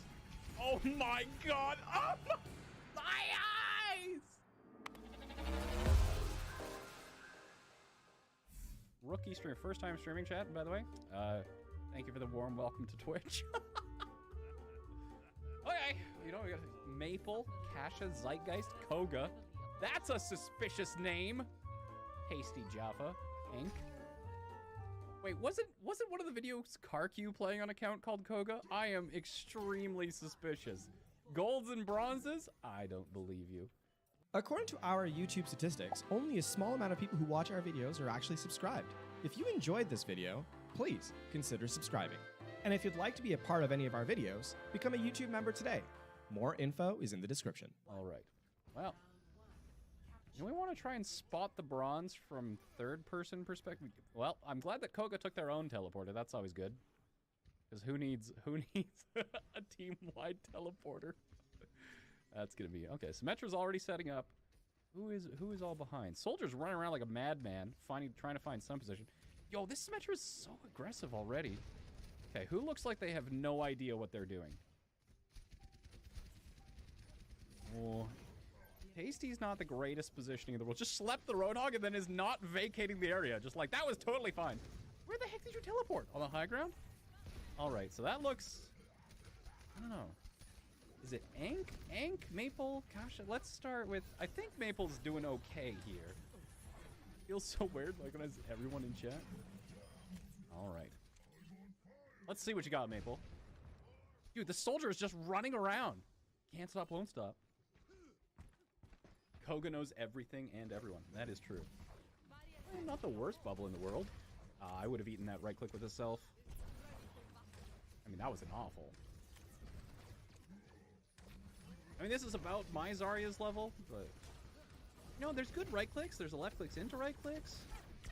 It's a lot of damage. Is he going to get trying to charge? This isn't terrible. This looks gold.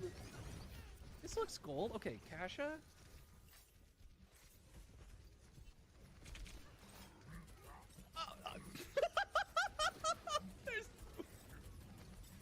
But is it bad enough to be bronze? See? Like, oof. Oof. Okay. Suspicious. It's very... soldiers just running around. Just running. Just running. Get him. Oh my god. Oh my eyes. What? But you said there was 1 bronze per team. No. All right, Koga. Okay. I mean, compared to that, Maple was doing pretty good here. Oh no. Okay. I mean, Kasha got a kill. Wait. Kasha got a kill. Did we spot the other bronze? Who did you kill, Kasha? I believe in you, dude. Get him. Get him! Yeah! You got him, Kasha. No, this is not 5 bronze and 1 gold. This is 5 gold and 1 bronze.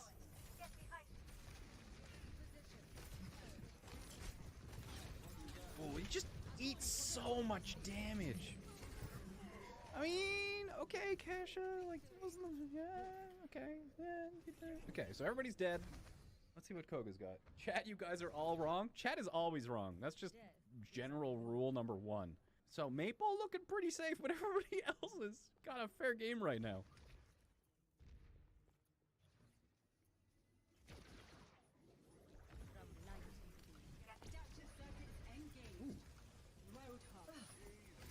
All right, Chonky's also just like... Chonky's making it very clear that he is here to feed, not to succeed. Imagine knowing the range of your beam, using your wall, and playing nowhere near it. Koja, is that you? Koja, is this your alt account? God, if that was me, I'd be embarrassed. Let's go back. I think Ank did things.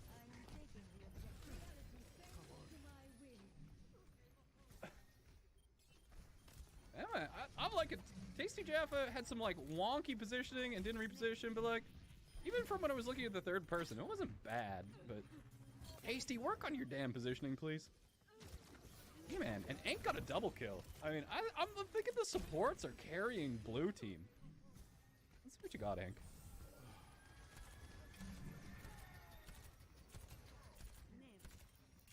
I like it. I like it. Yeah, I was gonna be like, heal your Ana, please. I like it. Immediately throws the immortality down. That's a bit of a waste. I mean, like the aim's pretty good.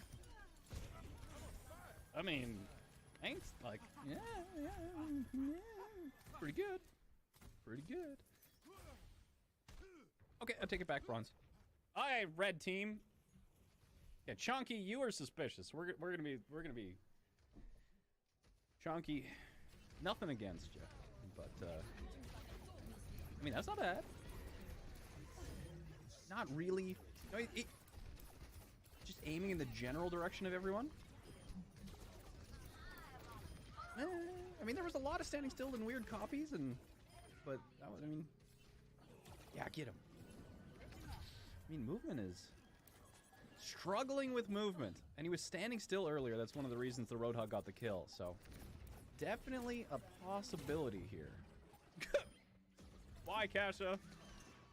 I'm just gonna assume that was an end of the round celebration, but okay, so I don't think it's Maple. I don't think it supports for once. As much as it's gonna be fun memeing on Koga, who I really hope is Koja's ult, I think it's between Zeitgeist and Kasha, but on team 2, let's take a look at some of the other ones. Let's start with the Roadhog. Wait, does your shotgun have a laser scope? It's not that accurate. All right. Toxic. Yeah, get Mr. Legs. Oh, okay, okay. Solid hook ack. By that I mean not. I'm pretty sure he meant to hook the bubbled Zarya. I am hot suspicious of that. Hot suspicious. What have I heard of it? Oh no, maybe he did.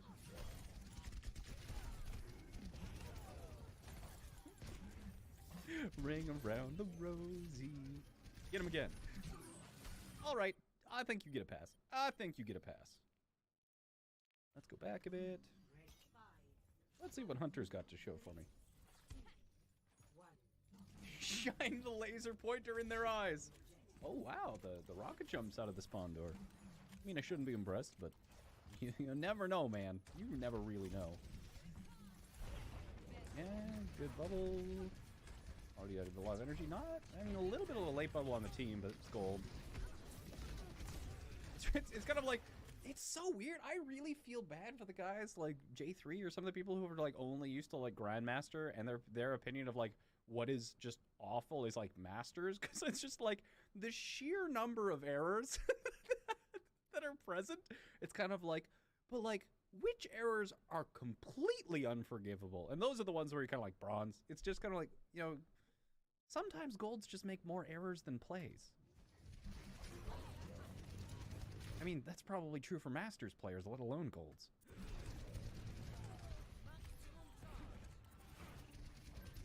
Now, I think this art, well,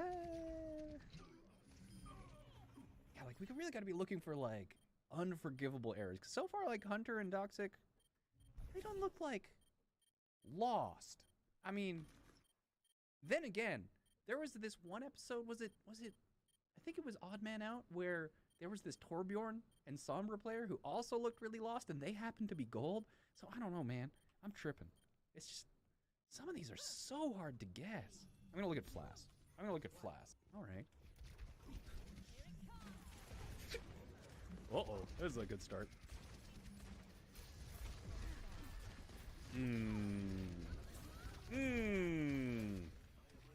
Have we found them, chat?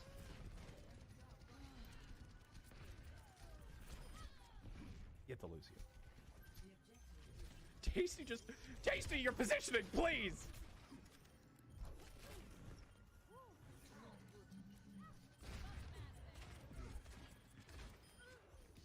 I mean, Tasty, I feel like you could gain 1,000 SR if you realize that something outside of the scope view exists when you're playing Ana. All right. I wouldn't say strong contender, but I'm gonna be like on Flass.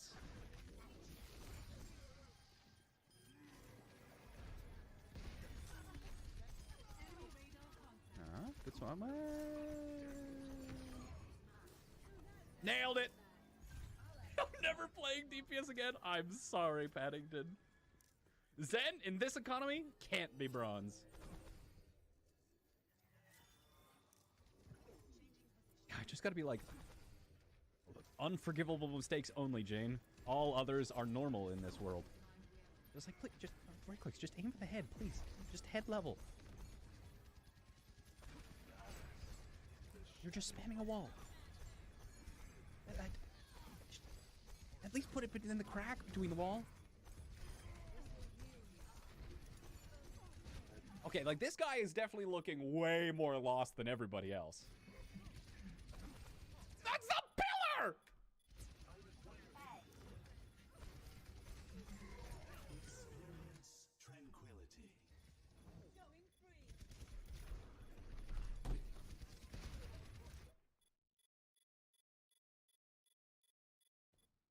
Could be gold.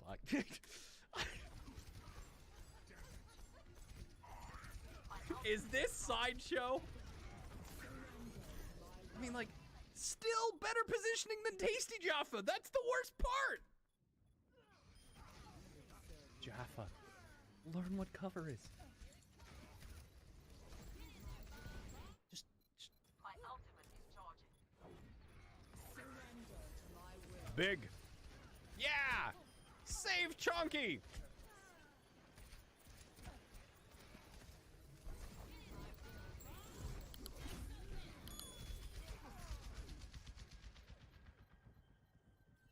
Oh boy, red team is going to be a hard one to guess. And they're winning! How are they? I'm so lost. Like, I'm pretty sure it's like Kasha or Zeitgeist on blue team, but like, what is red team right now? And they won the last one too! Holy smokes.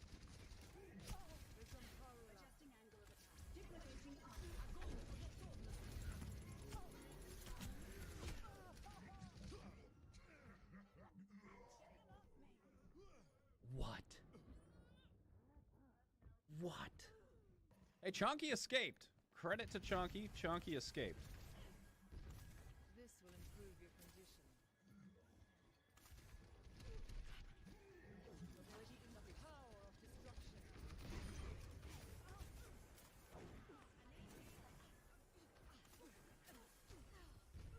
Honestly, this is just like, how do I ever get Guess My Star clips correct ever? Why is it easy to see like 15 seconds of gameplay and just be like, that's 2350, and just be right every time? And then be showing a replay viewer and it's like, everything is chaos.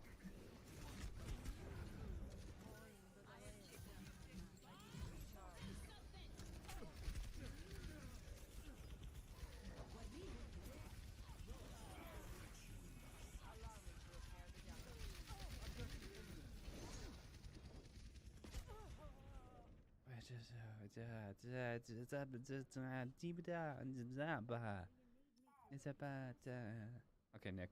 Nick, you get a second chance. Right every time. Don't question me!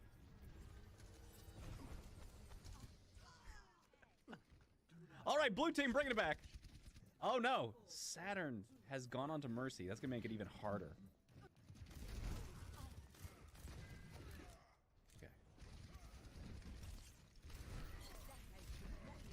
I mean, that's not boding good for you, Nick. Just like randomly using cooldowns in the general direction of the opponent into a Reinhardt shield.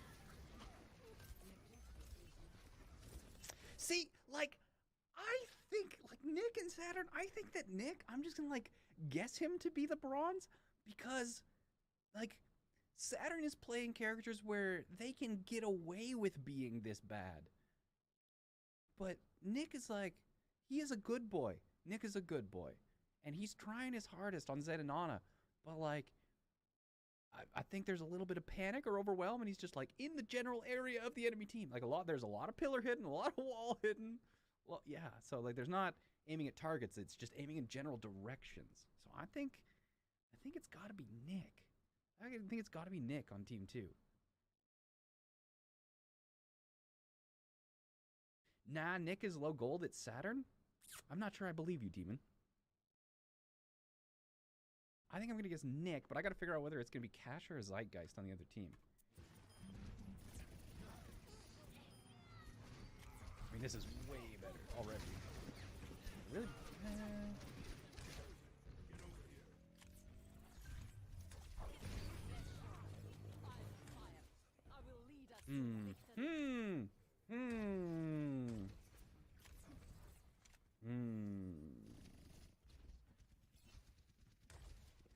What about Zeitgeist?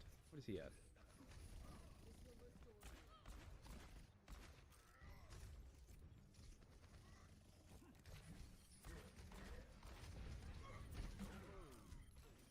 Yeah, I think it's Zeitgeist.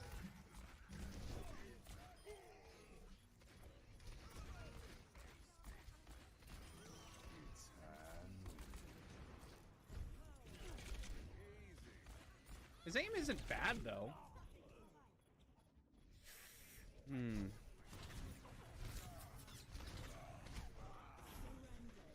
Okay, we're gonna double check on Maple.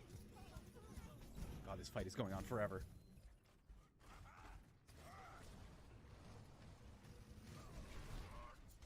Why are you here, Maple? Your team is not with you. I'm sorry, it's on the other side.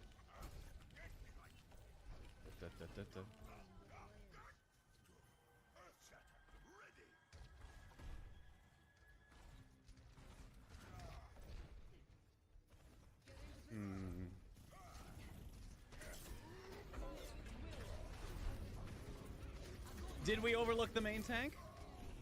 Did Maple get past our site? Did Maple get past our site? He tried a Fire Strike cancel. Doesn't know the timings for it.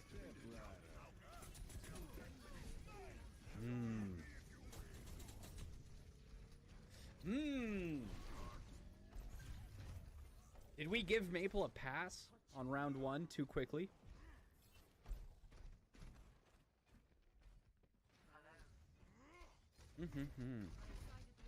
I'd give this a solid 2100. I mean, he also is playing tank.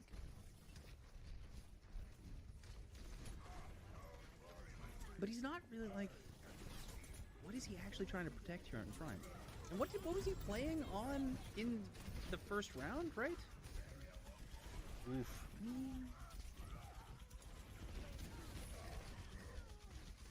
The Bob, please turn your shield!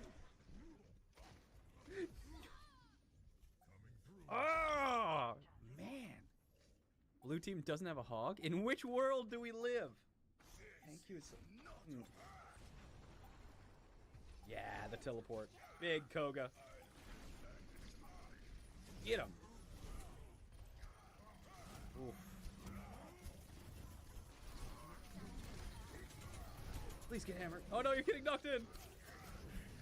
No, Maple. Oh god. Oh god. Just slam him. Oh, did we win? Victory. I have no clue. That's my final answer, chat. I have no idea. So there are 5 golds on each team, which is hard enough to believe as it is, and then 1 bronze. Like, I was thinking it was either Cash or Zeitgeist to start with, but then, like, Maple was bringing it back in hot contention at the end there. Like, I think like it's... My guess is Zeitgeist and Nick. I think it's Zeitgeist and Nick. Definitely Saturn, but he's playing, like, Mercy and Moira, and you can get away with that way easier. Definitely Saturn. He has, like, 10 frames. Were his frames really that bad? His frames weren't that bad.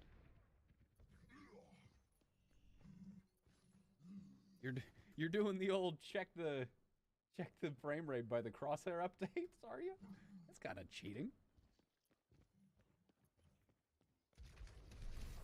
Zeitgeist and Nick. All right, chat. Well, it's time to just get absolutely and utterly owned and get 0 out of 2 on this get. If it's like, you know, like Saturn is in hot contention. Like, the main reason I'm not guessing Saturn is because he's playing heroes that you can more easily get value out of. All right, let's just rip the Band-Aid off. If I'm right, Jane gives me 100 subs. No. No.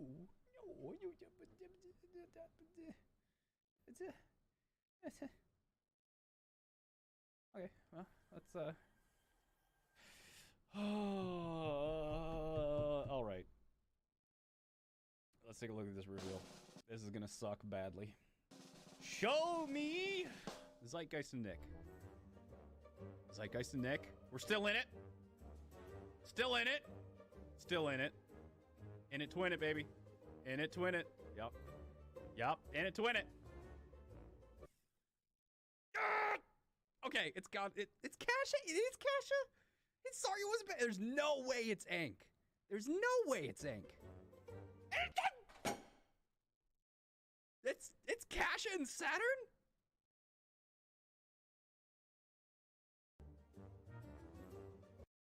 What? How is it possibly Ank? I don't think it supports for once. How is it what? There's how? No. Elo hell, you lied. There's what? Fine, X. Well, you were right about Saturn. I don't believe this. I don't believe this for a heartbeat. Well, I can believe the Saturn one. Like, Saturn, I thought that Nick and Saturn were on pretty even levels. I was just guessing that he was the bronze based off the characters that he picked. I thought he'd have more trouble finding value in ranked games. So that one doesn't surprise me nearly as much. But Ank? Ank? There's no way. I got lied to. That's... Well, I was right. I got 0 out of 2. Perfect. I'm real bad and high on these ones. Excited to see my humility and embarrassment and shame uploaded to the Elo Hell Esports YouTube. Can't wait for that one. Yeah, subscribe.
Hello, ladies and gentlemen. Welcome back to ELO Health's coverage of Contenders Trials North America. We're in for our second match of the day. We've gone for the top two teams, dashing it out. It was previously Tier 2 Drama Alert Nation going against Doge, and that was a 3-0. Now we're going to the opposite end of the scoreboard. Both of these teams, I mean, they're both done, dusted, out of here. Bottom of the scoreboard for both of these guys. This one is all for dignity. It's Revival up against Last Hope for a final match of the day. Classy, how you feeling about this one? I mean, just as we were excited about the number 1 and 2 team squaring off, we're just as excited for the number 5 and 6 team squaring off because it's the same score dynamic, right? Like, sure, both of them don't go to contenders or, you know, they might be able to maybe sustain their place in trials, but that's not what this is about. It's about that these teams are, statistically speaking, very closely matched. We were talking about it just before the match start, and Dor, you were like, okay, I see one difference. One team has -9, your team has -8 map differential. So that's the only prediction we have, where we're saying that's why Revival, because I took that one map off Doge, that's why they're going to be the ones to win. But in reality, that's no, you know, it's not really a statistic that we could use. We can say, sure, that's why. But right now, though, like, Revival, I don't know. I mean, they took a map off Doge, but that was also under some weird circumstances. So it's always, you know, I'm excited for it because they're both 5 and 6. It should be close, but we really don't truly know what you can expect for this. And it's kind of crazy to see these teams at 5th and 6th as well. You look at a roster like Revival, Kabe, Boat, Moopy, Frosted, Liar, Freight. Like, these are all very familiar names to the Tier 2, Tier 3 community. And same thing on the side of Last Hope. I mean, Zerocious, Faded, Train Cloud, Autumn Souls, Micro, Dan Twist.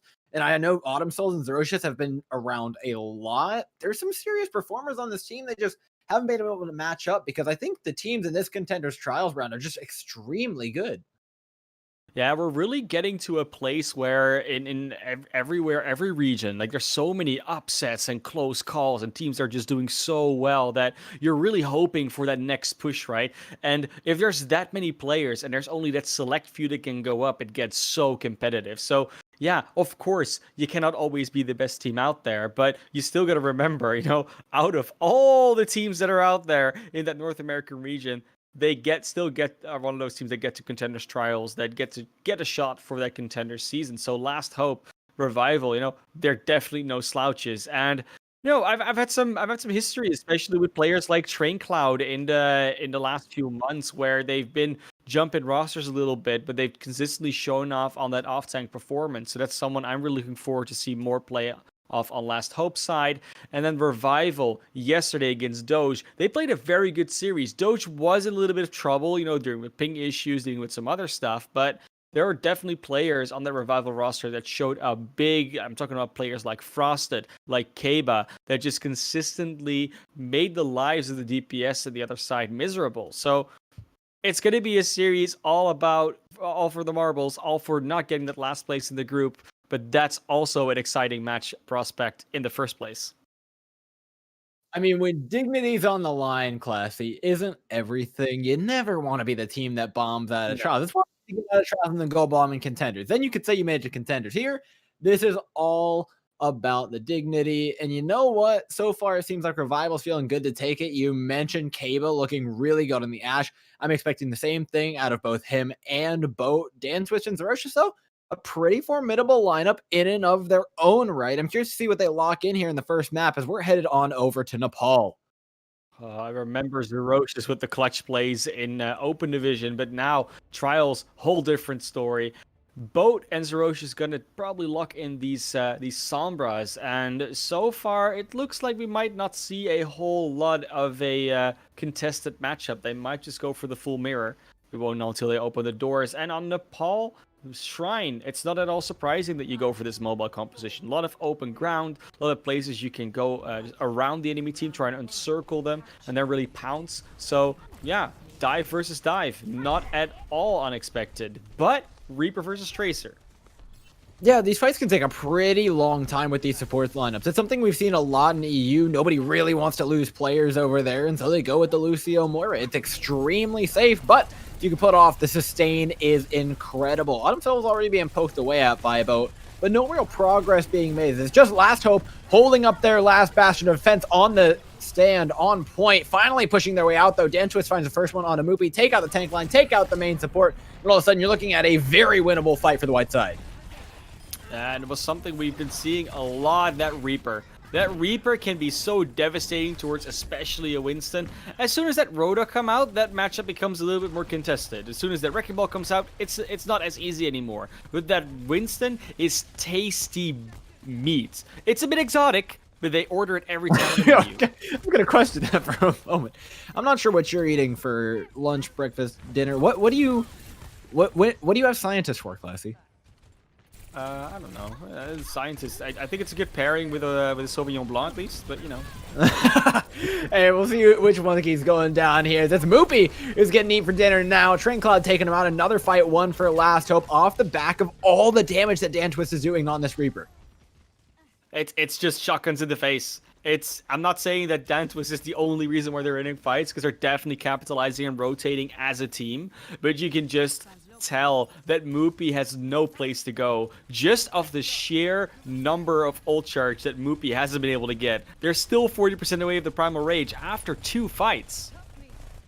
Yeah, and after going down first in both those fights, effectively being tenderized by Dan Twist on cooldown, Zerocious now even has an EMP. This is about it even worse. The monkey doing nothing. He just jumps up. He's going to get knocked maybe even off the map here. Kave even able to trade one out, but as Last Hope get EMP'd themselves, they need to be very, very careful about what the follow-up looks like for Revival.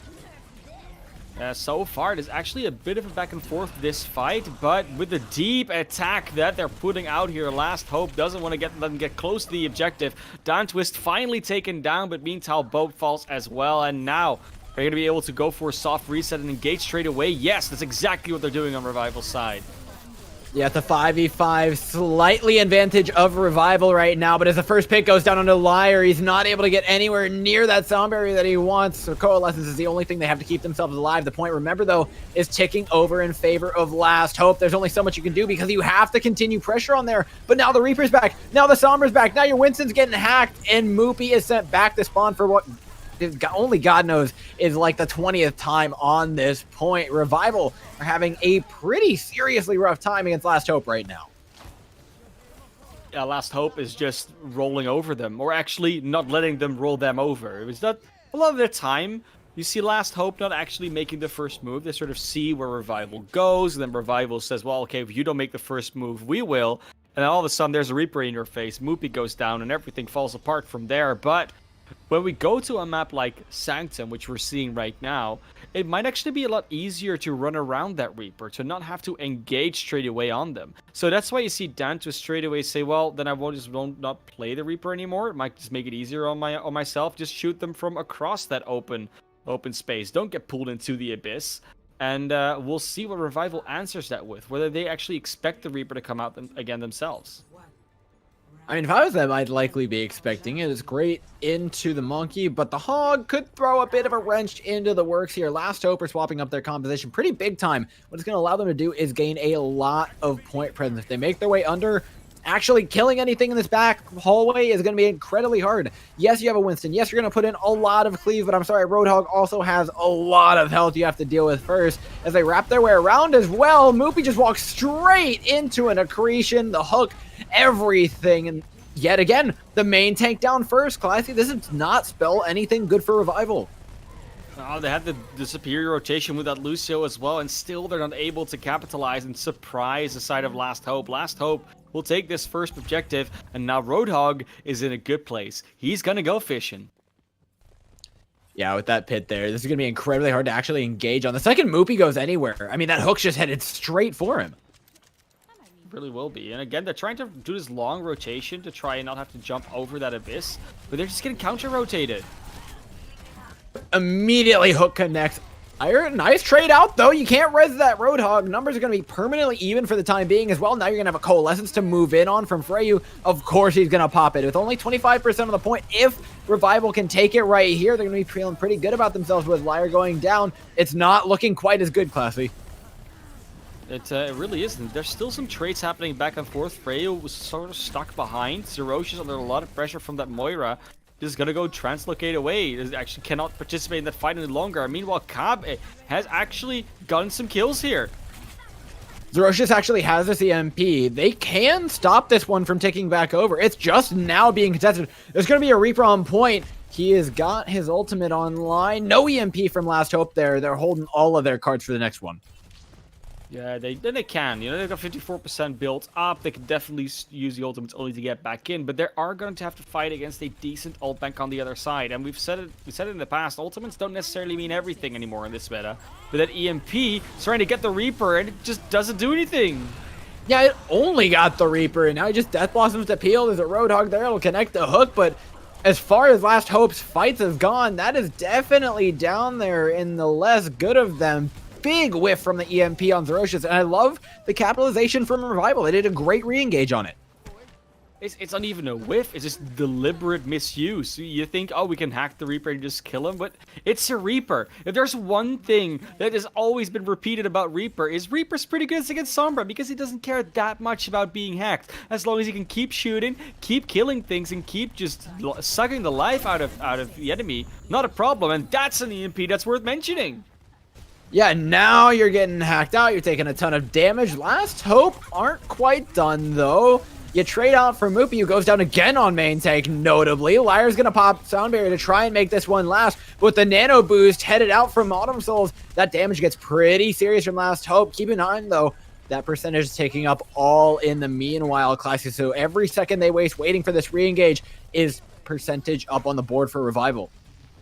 It's all about who gets the 100 first, though, so sometimes the percentage doesn't matter as much. Will be faded, trying to chase down a Reaper. Okay, but just walks away from that one. But this fight, again, taken away far from the objective. Yeah, now these teams really want to commit without EMP, but one of them has it. It's Zerocious. This one significantly larger, catching 3 times as many members.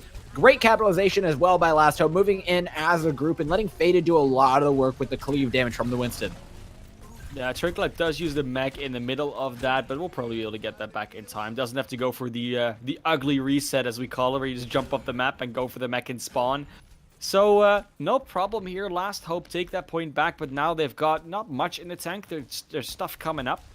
A few ultimates here and there, but it will definitely be an easier initiation with that EMP coming out from Revival here. This could be the 1-1, but it's the last fight.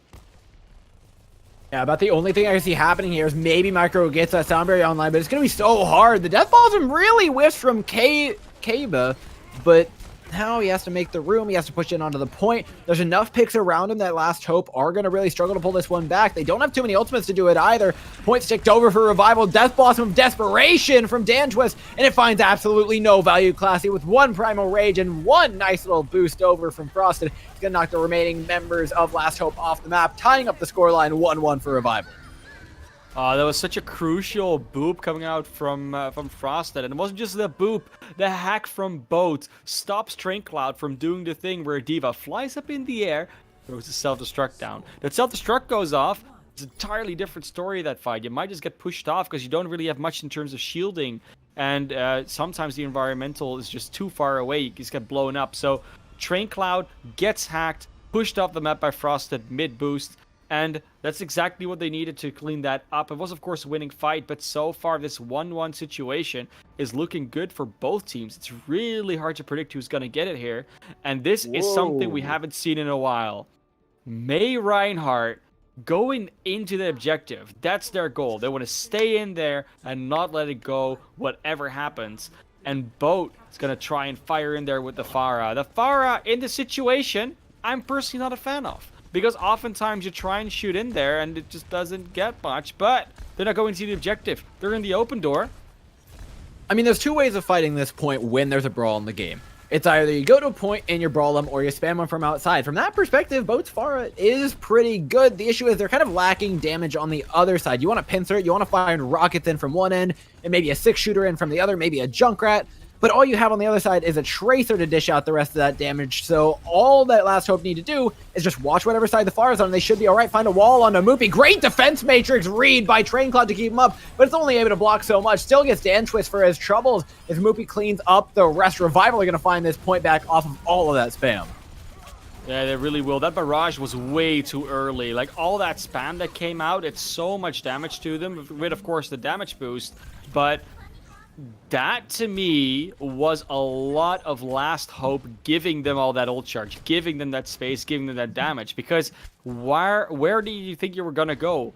As a Reinhardt May composition, you go to the objective. The fact that they went through that high ground really feels like that quick play move, you know, where your team picks the composition and just doesn't go to point. But they're gonna do it straight away this time.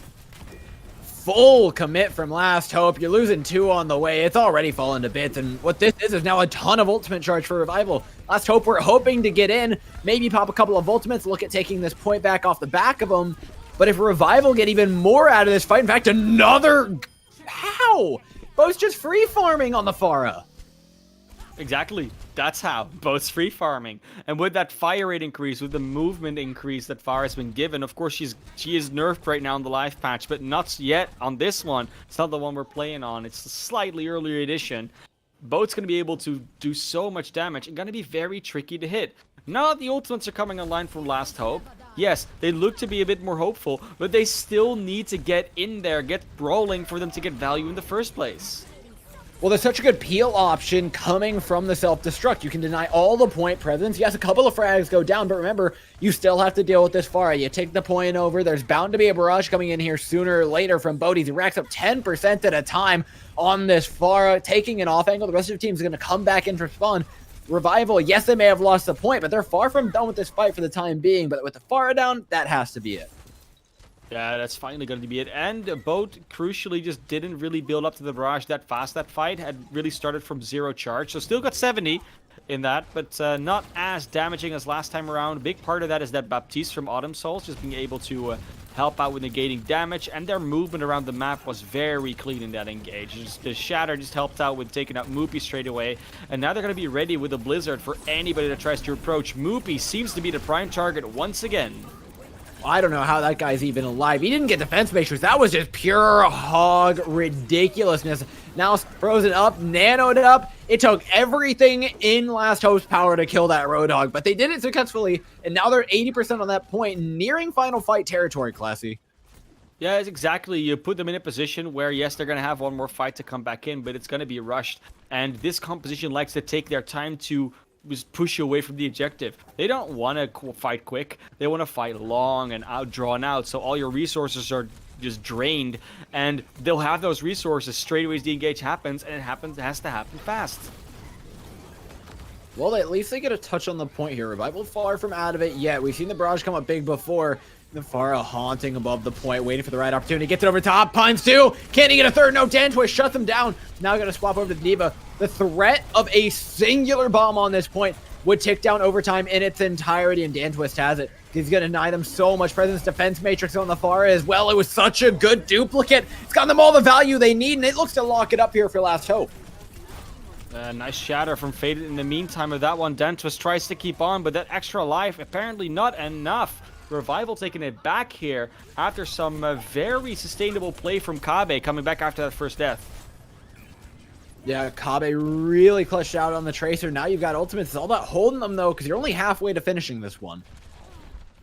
Yeah, he still needs to win some more fights, but we've seen how much trouble Last Hope can have getting back into it. They will swap up their composition now. Zerosh on the Sombra, Faded on the Winston. So a little less shielding, but also a little more disabled.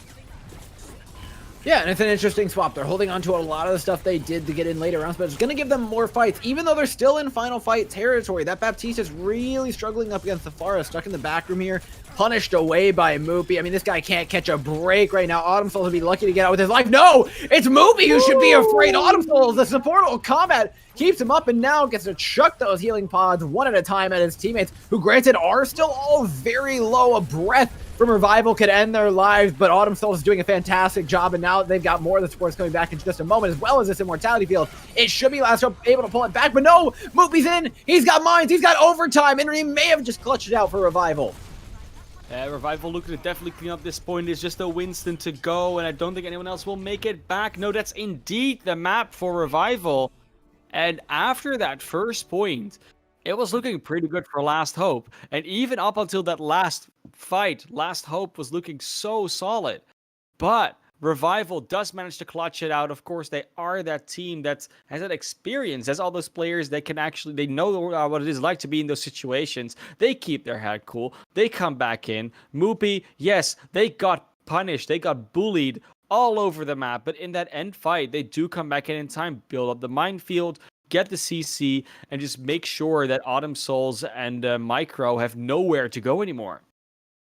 I think it's about time we take this moment to celebrate Revival and them doubling their map wins in this Contenders Trials run. Off the back of that, you take down Last Hope in 1. You set yourself up a little bit nicely. Next map, though, is going to be Volskaya, and I think that changes up what's in the cards for us a lot. Of course, it opens up the door now to a Roadhog now that we're off of control, which Last Hope may be wanting to use to their advantage. Yeah, and of course, we know how fun Roadhog play can be. Last Hope, I'm not saying that they're necessarily the biggest Roadhog team. They can be at times, but so far, Control does seem to be that map where all those comeback mechanics, the comeback potential is so much more present that Revival definitely abused. Revival was constantly like coming back into fights, maybe even fights that they maybe should have lost, and just pull back a very long extended fight, which on Assault is a lot harder to do due to further respawns, more entrenched defenses, and just a lot of different mechanics that come into a different map type like that. So Last Hope might actually be able to capitalize not only on potential compositional swaps, but also just on the general dynamic of the other map types aside from Control. Yeah, and with how close that previous map was, I mean, I don't think we can actually predict a winner for the next one. It's far from the previous series where I felt like Tier 2 Drama Alert was always in the lead, and every map following this, I'm expecting pretty much the same thing. It's going to be real hard to predict these. With Hollywood, Route 66, and Ilios backing this, I don't think this match is as far or is really over at all for either side. Last Hope looked really good on that first point especially. So Revival, I think, have to step it up if they want to really shore up their chances of taking this one away. Yeah, for sure. And now we do even see a roster swap coming in. Revival doesn't know. Actually, Last Hope no longer wants to play with Dan Twist. Gonna put in Noxious for this one, and that's telling. You know, that tells you that they either want to play very different DPS heroes, or that they don't feel like Dan Twist was really doing great right now. And looking at the DPS that Dan Twist was playing, it's very likely that Noxious is coming in here for a more long-range, more hit-scan sniper approach, potentially more of a Sombra Tracer, Widowmaker Ashe Tracer, you know, those type of compositions. And Dan Twist just doesn't quite fit into that DPS lineup in that case. Yeah, Densis did a pretty good job on a lot of the heroes that he ended up playing. The Reaper looked pretty impactful, but yeah, when you move over to Volskaya, you expect longer range stuff.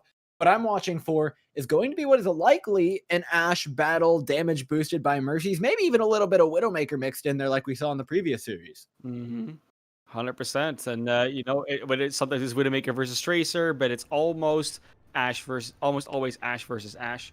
It's very rare that teams do not choose to go for that. And so far, with it's actually going to be Last Hope starting on the defense here.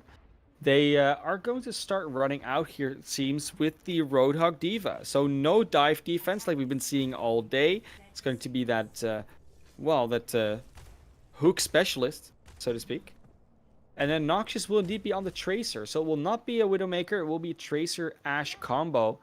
And the Tracer often has a lot of extra utility to distract the enemy team from certain things. So distract them from using utility to deal with Faded, or the other way around, where Faded distracts them from having utility to work against Noxious. So stuns have to be a thing, disables have to be a thing, and with Bode on the Sombra, and Moopy on the Roadhog, and even Freyu on that Ana, those are definitely present. I actually really like these compositions from both sides. I like the Lucio on attack. I'm really digging the Sombra. It's going to give you two solid fight-winning ultimates between the Sound Barrier and the EMP. And proving they can charge them up in time, they should be all right to get a time bank in here that Last Hope don't have too much of a say in as long as they capitalize on those fight-winning ultimates. Yeah, so far it's just been a bit of poke here and there. Moopy, though, he's seen it before, goes down first. And he's feeling like a little bit of deja vu, Classy, and not in the good cutesy Tracer way, but more so in the my main tank is gone, please help. kind of way. And now he's got to make his way in. You have to make it past the hook again. He's going to swap over to a Wrecking Ball. You get off of the hog. I'm not sure how much I like that decision here, but Kabe giving them a little bit of reprieve by taking Noxious's grape off his shoulders. Ferocious, though, oh my god, 3 from the high ground combo with the Bob. He has been doing some serious work here for Last Hope.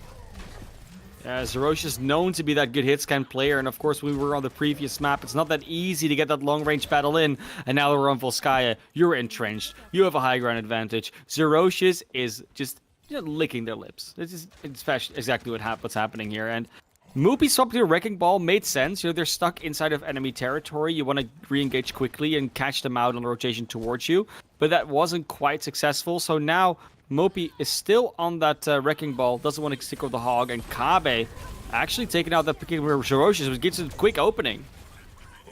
Sending the Bob in to try and deny it, but they've already charged up EMP. This is a great job by Revival. That was quickly charged. They need to capitalize, though, Classy. They haven't. Both the EMP caught everybody, and nobody came in to help, and that's a function of the fact that you don't have that Roadhog anymore. You're severely lacking damage. You can drop all the mines you want on this point. You're still going to be bleeding out, and you need to be very careful because there's a whole hog on the horizon. Faden drops it, but he doesn't find much of anything else. It's still Last Hope holding on here at the first point. Faded almost going down there. That was actually insane how little HP they had left. Both supports are on them. There were a few picks that went down late. Zerosh's and Noxious have to come back from spawn. Actually, only Zerosh's. And that could give a quick numbers advantage here for the side of Revival. I actually like this from Last Hope. They're backing away. They're keeping everybody but the Roadhog off this point to ensure that they'll get back as a group. Yeah, Noxious scouting for a little bit of a opening. Doesn't really get one, but of course keeps him guessing. Where's the Tracer? Now she's completely on the other side of the map. Noxious going for that backline. Wants to get that Mercy. Yeah, still being a real pest to these sports, but hasn't actually found the pick. Oh, Kabe's in a bit of trouble. Good read by Frosted. Great defense. Locks Noxious in the back room with a big old hog. Moopy finding a nice little lockdown. Nice body block on the point. Now start taking care of those opposing tanks. Faded has been a real problem for them so far. They haven't been able to remove him from the hut. So until they do that, we can't consider this point taken. Still in there being a real problem. Now Zerosh's firing away at Kabe from the high ground. Ball will be thrown down on point from either side, though, as Omnic Warfare is going down. Classy. First pick over to Kabe, and then it just all falls from there. Nicely done. Zerosh's was slept before, but it wasn't finished off then. Finished off later, and it's actually a clean team kill. Almost get the Mercy. There we go. Did we get the horn? Oh, not quite. It was a bit too late on that Mercy kill, but this is not something we see often. Such a clean fight win. Yes, it's after almost 4 minutes, so they don't have that much time left. But with that EMP coming up for both, this could be big snowball potential. Always scary questions. What do you combo with? I think the Nanoed Whole Hog is definitely a great option for them here, but Faded has the opportunity to push everybody away, provided that they can actually dodge that EMP. Boat's got it locked and loaded, though. The spy check from Train Cloud is the thing to keep your eye on, because he is watching all corners of this map. I think they're maybe waiting for Cabus Bob. That could be a really good combo with the EMP. Just distract them, no disable, and the Bob will just reign supreme on the point. Noxious going very low, and now Boat even longer before they can get that EMP going. I mean, at this point, it looks like they're saving it for the next map. They might as well get in here and pop it at some point. Boat has used 3 different translocators in and out of this point. You need to pop the CMP. There it is. Catches 3 members of Last Hope. Fade is stuck in the corner. The Bob still alive on point, though. Moopy able to push everybody away with the help of the whole hog. Revival, they haven't really gained any ground off this. They've only taken out the Tracer.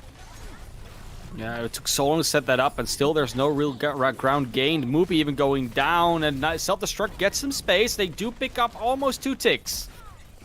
I don't think without Moopy that this run's really going to happen. I think you're stopped at just over 1 tick. That was a great hold from Last Hope, though. Great disengage from the EMP, and a great push back in after. If you're that close, you kind of want to go for it, but indeed, it wasn't meant to be. Moopy now goes back over to the Winston and Liar on the Lucio. So, going for more speed over the utility of a Mercy or a Zenyatta or anything that ever you would be playing. And it's going to be, once again, that hyper dive. No backline, just one big ball of movement. Well, that ball of movement is still going to take a pretty big amount of time to actually reach this point. Classy, they have to play so careful. Oh my god. Me and the boys. riding Volskaya's little escalator things. yet only one of them actually gets there. It's the Lucio separated away from his team. There's the rest of them, showing up a little bit late to the road trip, but arriving at the party fashionably so. Now just has to find that Sombra Seeker out, make sure this EMP doesn't connect from boat, and Last Hope are going to be feeling it yet again. Last Hope looking so good on this map so far. I mean, yeah, they lost point A, but with only 50 seconds left, even if Revival cap the point here, it's likely going to be an overtime, and that's always a great position to be in. They do make it to the objective without much harm. Oh, wait, this isn't great. They pushed in without Boat. Boat still had to make it through choke. Boat's firing away. He didn't actually get in for this EMP. They have to open up the fight without him. However, the EMP is good for closing out. Should they be able to do that? But the health bars are low. The supports are going away. Moopy has to swap onto a Wrecking Ball. And Faded is still alive on this Roadhog. How does it happen? You get 2 kills, you get Autumn Soul and Zerocious, and still you're not able to push in. That is such a testament to how well Last Hope plays around the members that they have alive and well on a point. And there is Bo with the EMP. The Nano was already on the Zerocious though. They are fine. They didn't take out the Mercy Micro. Is it just a sliver of HP as well? Reaches up to Zerocious, and now there's a boosted Ashe, who's also nano boosted in the back line. I mean, this is just free real estate for Zerocious. Overtime's ticking down now. Revival are feeling the pressure as Last Hope are looking even better than the previous map, and that's saying something. They were looking great. Yeah, they definitely were, and this time around, that clutch factor isn't there. Your respawns aren't close enough. You cannot keep trying to just win it on an extended fight clutches if you're going to anything else than Control Revival. You look great on it. Don't get me wrong, Control was your map type, and you definitely won it with merit, but we're not there anymore. We're on Assault now. Only on the first objective on attack, you get that respawn advantage, that slight ability to extend the fight and keep coming back with spawns. But on B, it's not the case. You saw it. They got those first 2 picks. They got Zerocious. They got Autumn Souls. And there was just an inability to move in because they're expecting slower, longer engages to happen. Boat was still in main. Keba was still in main, I think. So it's just a bit disjointed here and there because maybe the map's just too big. I don't know. Well, I feel like that's the story of the match. I feel like Revival are just a little bit better at those scrappy fights, whereas when things are organized, when you're fighting front to back, tanks v tanks, and then the supports, and then the DPS, that's where Last Hope are really succeeding. So the more structured the map type we end up getting, 2CP being the most so of all of that, I feel like Last Hope are going to have the advantage. You send it over to an escort map, maybe even a hybrid map, I think we see Revival do a bit better, but the fact that they just want to slug it out and go blow for blow isn't going to work when the opposing team has a spawn advantage. Yeah, definitely. And now that we're going to in this attacking round, the win condition is incredibly clear and more than achievable for Last Hope here. We've seen full holds on Volskaya. It's definitely happened. We've seen teams not cap point A, but one objective and then 63.6% on point B is mostly achievable. I think we've rarely seen a team not get that. Yeah, Volskaya, I think of all the 2CP maps, of all the Assault maps, definitely one of the most completed above all others, especially A. A is almost guaranteed on this map. Even though the choke is a little bit tricky to get through, you just take care of all of your flanks, you make sure you don't get picked by this Roadhog, and you should be able to make your way in. For Faded, it's all about connecting that first hook, getting Zerocious in an area where they can start hitting heads, and then winning off the back of that. And at this point, we might also almost be talking about the tank difference where Moopy is just getting picked off time and time again, and Faded is not in the same boat. Zerocious gets the AD dual win against Keba. The rest comes out, but that's one tool less. And the Resurrect being gone is huge, but the fact that the Ashe wasn't there for about 5 seconds while they moved on to point is even bigger. Kabe nearly going down yet again. Zerocious is being a real nuisance in the back line, not allowing any peace from the Ashe. In fact, being the only one to put out any damage, putting a ton of pressure onto the tank line of Revival to try and hold on to this point, but they can't, because their supports can't even get LOS of them. Autumn Souls falls early, and Last Hope, all of a sudden not looking quite as good on this point as they have to commit the res, but the healing is missing for that moment. That allows Moopy to come in and take out Faded. And Oxys is trying to get to the health pack, does make it there, but you saw it that for one time, Keba was not being looked at by Zerocious. They take down Autumn Souls. Now they're going to take out Zerocious. They're going to come back with a vengeance. Yes, 1 tick's taken. You still need 2 more, and there's already 1.5 minutes down. I mean, these fights just take forever, Classy. At least, though, for Last Hope, they're going to come into this one with ultimate. It's a setup. No, it's a setup that takes forever. The fights themselves don't actually last that long most of the time, right? That first initial fight doesn't last that long, but then afterwards they either keep going or they take it forever to set it up. And now we see Zerocious and Kabe both ready with those bombs. Both's got the EMP. The Revival's in a great spot when it comes to ultimates, but they still need to execute them properly. We've seen EMPs be whiffed pretty dramatically in the past. Yeah, a lot of pressure on both shoulders. Not anymore. The Rush is gone. The Resurrect in. The positioning now for Last Hope has to be perfect. If another one of those headshots connect, that's it. That's your push. That's another minute off the clock, class. And we already talked about how long these can go. It's a setup. It's just a setup. It takes forever. Like, they still haven't really fought. They're just poking at each other. Traincloud and Frosted having some Diva 1v1 like 50 meters away, which doesn't really do anything. Now, the hack on a Faded, but Faded did make it up the stairs. He gets out with his life. Now Last Hope. Couple more ultimates on the board. I'm looking for both about the EMP pretty soon, Classy. They're holding this one a little bit too long for comfort. Now you're going to see ultimates from Last Hope get dropped on point. The whole hog's there. The Valkyrie's there, but they're still not finding any picks off of it, surprisingly enough. You could throw in all the Q buttons you want, but it's not going to matter if Mubi just hits one more hook. Hack onto 4 members of Last Hope. The picks already coming in for Revival, but the Rush is looking to even things out. The Resurrect as well on the high ground, though. It's absolutely free, Classy. It's dead even here, but Last Hope have the spawn advantage. Last Hope are looking to clean this one up. They do have some members advantage, but it's still Keba on the high ground, looking very dangerous, getting Trinklet out of the mech and out of their life. But Sirosh is also still alive. So Ash versus Ash, Sirosh just picks that up. And can we talk up for a little bit about what happened there after the EMP when Boat was just like, we were just under Boat, just like looking up the Sombra. It's you don't see, like, you see a lot of interesting observer angles, but I think that one definitely takes the cake off the night. So thank you for that one. User error that we have on the cams tonight. You're gonna call him like that. I'm gonna call him like that. I mean, come on, hey, it's a great POV. I mean, it's a great moment. We're gonna remember that for the rest of our lives now. So that's definitely happened. Under the boat. He capsized, man. He didn't have his land legs back with him. He wasn't ready. Yeah. Now Revival. They're there with the lifesavers. Oh my god. Revival coming into the last point, though. They've got a decent shot at trying to hold on to this one with the ultimates that they have. The Bob being hooked off point, though, and then Slept isn't too great for him. Moopy, though, shows up when they need it, finally putting a first pick on the board instead of getting first picked himself. Resurrect still not denied, though. Comes in. It's going to be a re-engage from Last Hope with the help of Faded Whole Hog. Faded. Got the Whole Hog ready, but not really getting an opportunity to use it just yet. They look to go for a little bit of a soft reset, wait for Noxious to come back. It shouldn't be too long on that Tracer, and meanwhile, just don't get picked off. Faded doesn't listen to that advice, just gets hacked, hooked back, and taken out. I mean, hear me out here, Classy. There's 2 minutes on the clock. 1:30 of that goes to just setting up this next push. I didn't think I'd be saying it, but this is last fight territory. Basically, for 2 minutes, yeah, suppose. But I mean, they do need to get only even less than a tick now. Like, they did get that first one.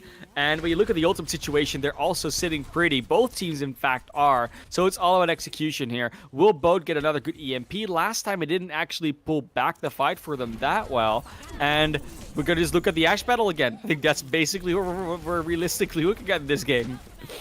Yeah, that was a hugely aggressive EMP, but you have to remember when there's a Whole Hog, when there's a Valkyrie, when there's a Nano Boost, that's going to be peeled away from pretty easily unless you catch all of those supports. Revival are going to hold on yet again here off the back of it, though, even though I don't think it was all really due to the EMP so much as it was good target focus at the end of the fight.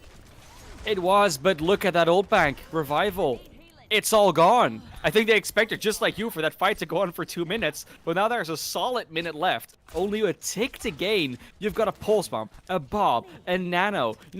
If it was me, just throw in the Nano Bob. There's nothing they can do against it. They literally have no tools. Boat has to hack it. Has somehow... Wait, why is Boat already got 75% charge to the EMP? What happened? How... Wait, what? That's insane.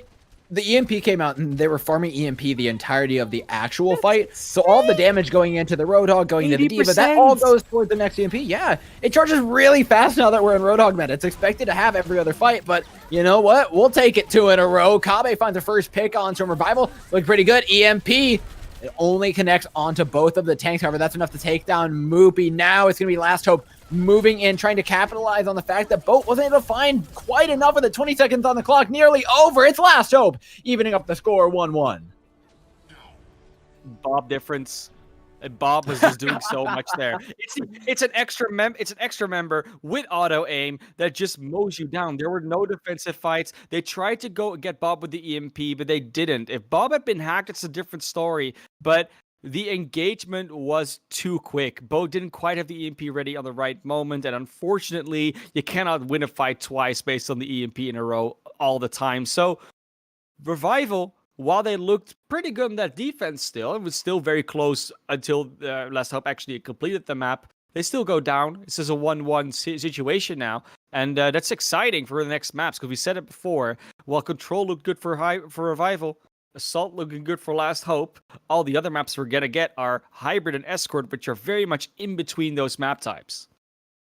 Yeah, I think the Hybrid even leans a little bit more towards Revival. I think the series might swing back the other way as the fights get a little bit more chaotic on the second point. When that cart starts pushing through, it is bound to get hectic here. Ladies and gents, like Classy said, we're tied up 1-1. We'll be right back for halftime after a quick little break.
Hey, what is up, people? We're back. Score currently all tied up. Last up, 1 Revival, 1 as we head on to Hollywood. We've seen Control. We've seen 2CP or Assault.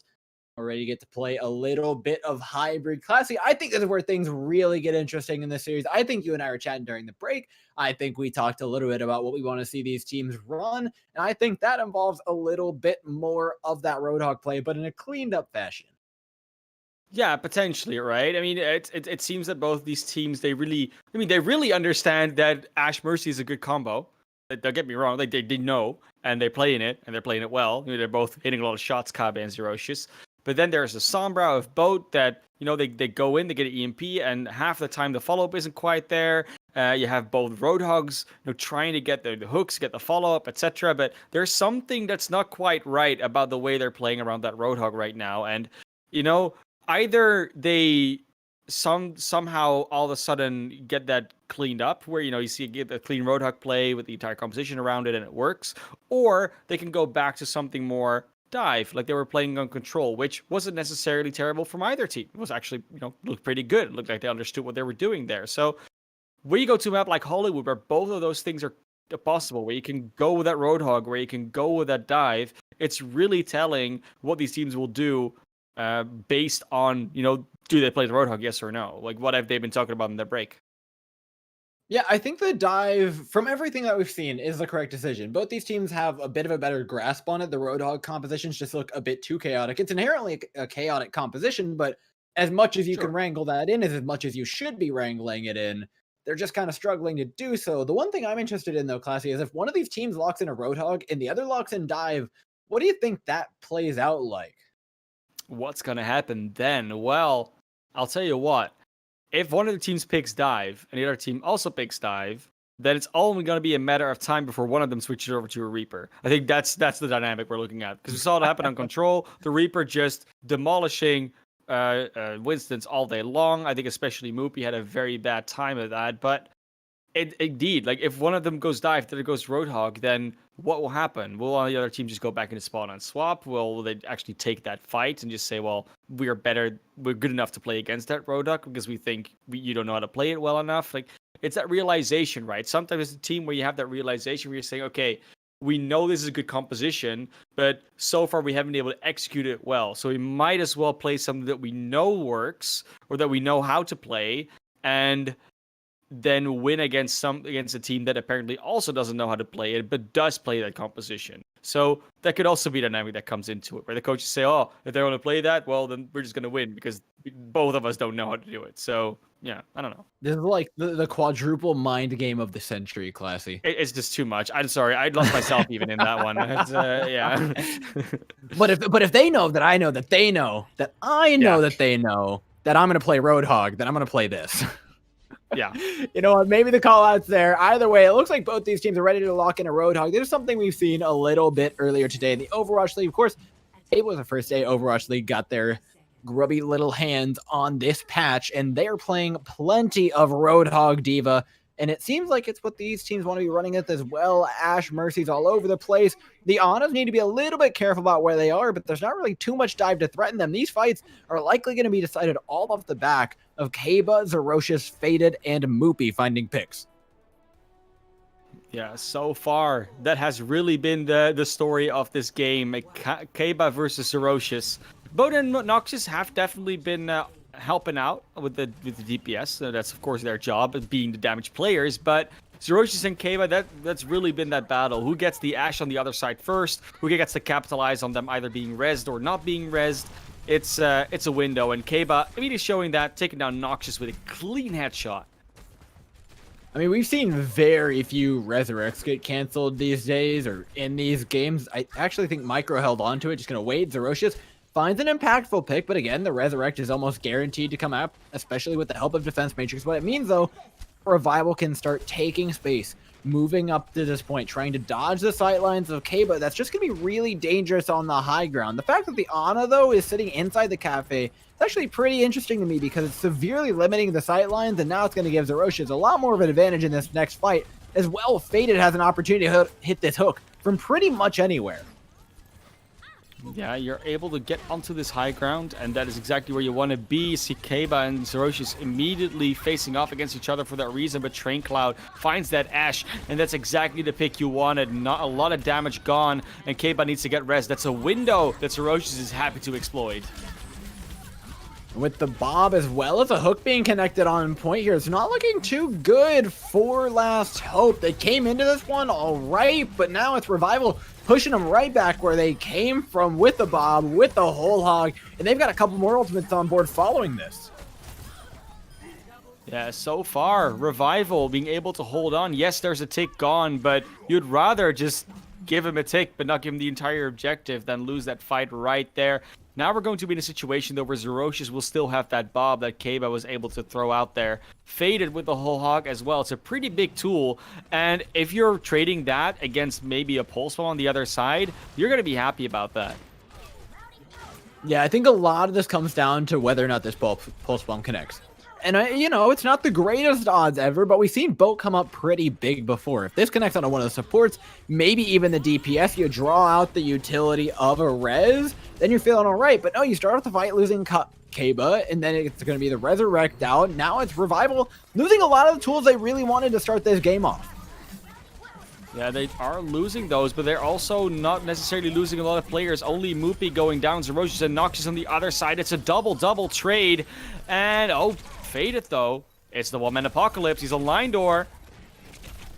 Oh, let's see if he can hit this little gnat away. It's going to take the help of Train Cloud to do so. Now, though, there's a couple players left to deal with. Keba not caught by the hook, but Train Cloud playing very aggressively on the D.Va, making sure those backline players don't get any sort of sidelines to deal with. It's going to help them take on A and now push Revival back on B. Yeah, Revival going to be able to, actually not going to be able to set up on this high ground straight away. They have to actually fight Last Hope for it, and Last Hope so far winning that battle. High ground on Hollywood can be very important. We've seen it in the past, but sometimes it's also sort of neglected and you don't really have to fight there as long as you win the ground battle. So we'll see what these teams choose to go for. So far, the high ground does seem to be taken into account in these battles. Yeah, this is going to be a deadly battle. I think the big advantage, though, I mean, Moopy's up here. I'm not certain that Last Hope have a Roadhog established up on the high ground. That's going to be the real advantage. Bomb Chuck as well, though. Smartly backing away, the Revival players are going to maintain their position on the high ground, but not make much of anything from it as Faded finds the first pick and the second on to Moopy. Moopy. It's been one of those names we talk about a lot when we talk about things that were killed. But Train Cloud eats that Pulse Bomb. Able to sustain a bit longer. Will burn out of the mech here, but can they win the one against Boat on the Baby D.Va? Maybe. No. Boat will take that out. You're a DPS player. You're not going to lose to a tank, are you? I mean, it's the big advantage of just having the high ground. Kabe is going to be firing so much from above there. Yeah, Kabe is going to be able to stick up there. And Noxious goes over to the Hanzo. Gives you extra vision, gives you extra spam damage against certain heroes, but you will not be able to get into the backline as easily. Boat will have that advantage over Noxious all day long. Yeah, it's so difficult for Last Hope to actually access his high ground. The Hanzo's going to help them do that, but it's not really going to help your tanks get up there is the big issue. You can contest it all you want on a Hanzo, but you're still walking up there. 1v3. Moopy hooked out of a Whole Hog, though, getting Whole Hogged away himself. Nice take a breather, though, to keep himself alive. Resurrect from either side. Good peel from the Roadhog to keep the rest of his tank out.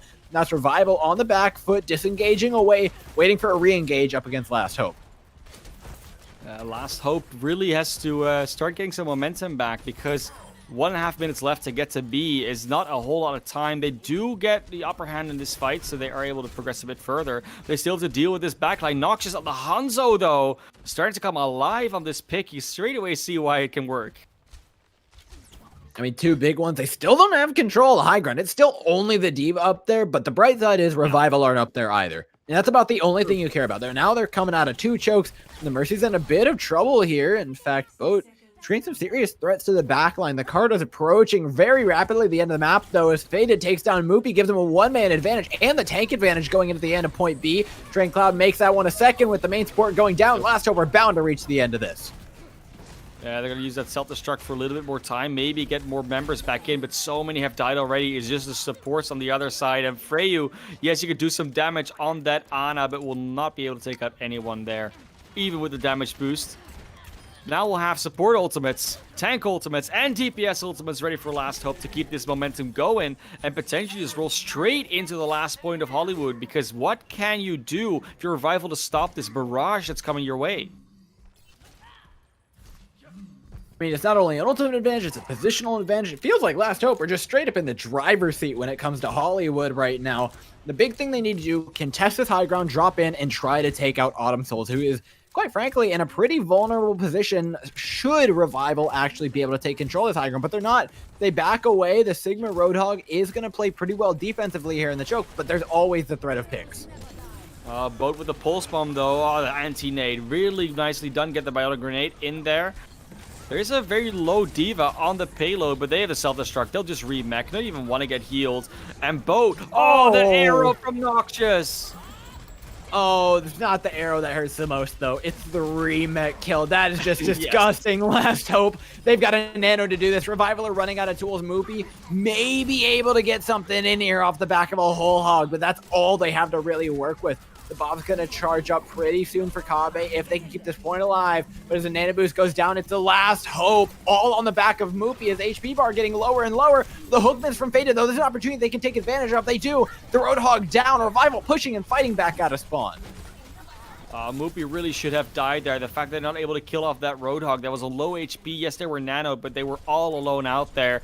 That is really jarring. Faded then missing that hook is just a follow-up from that.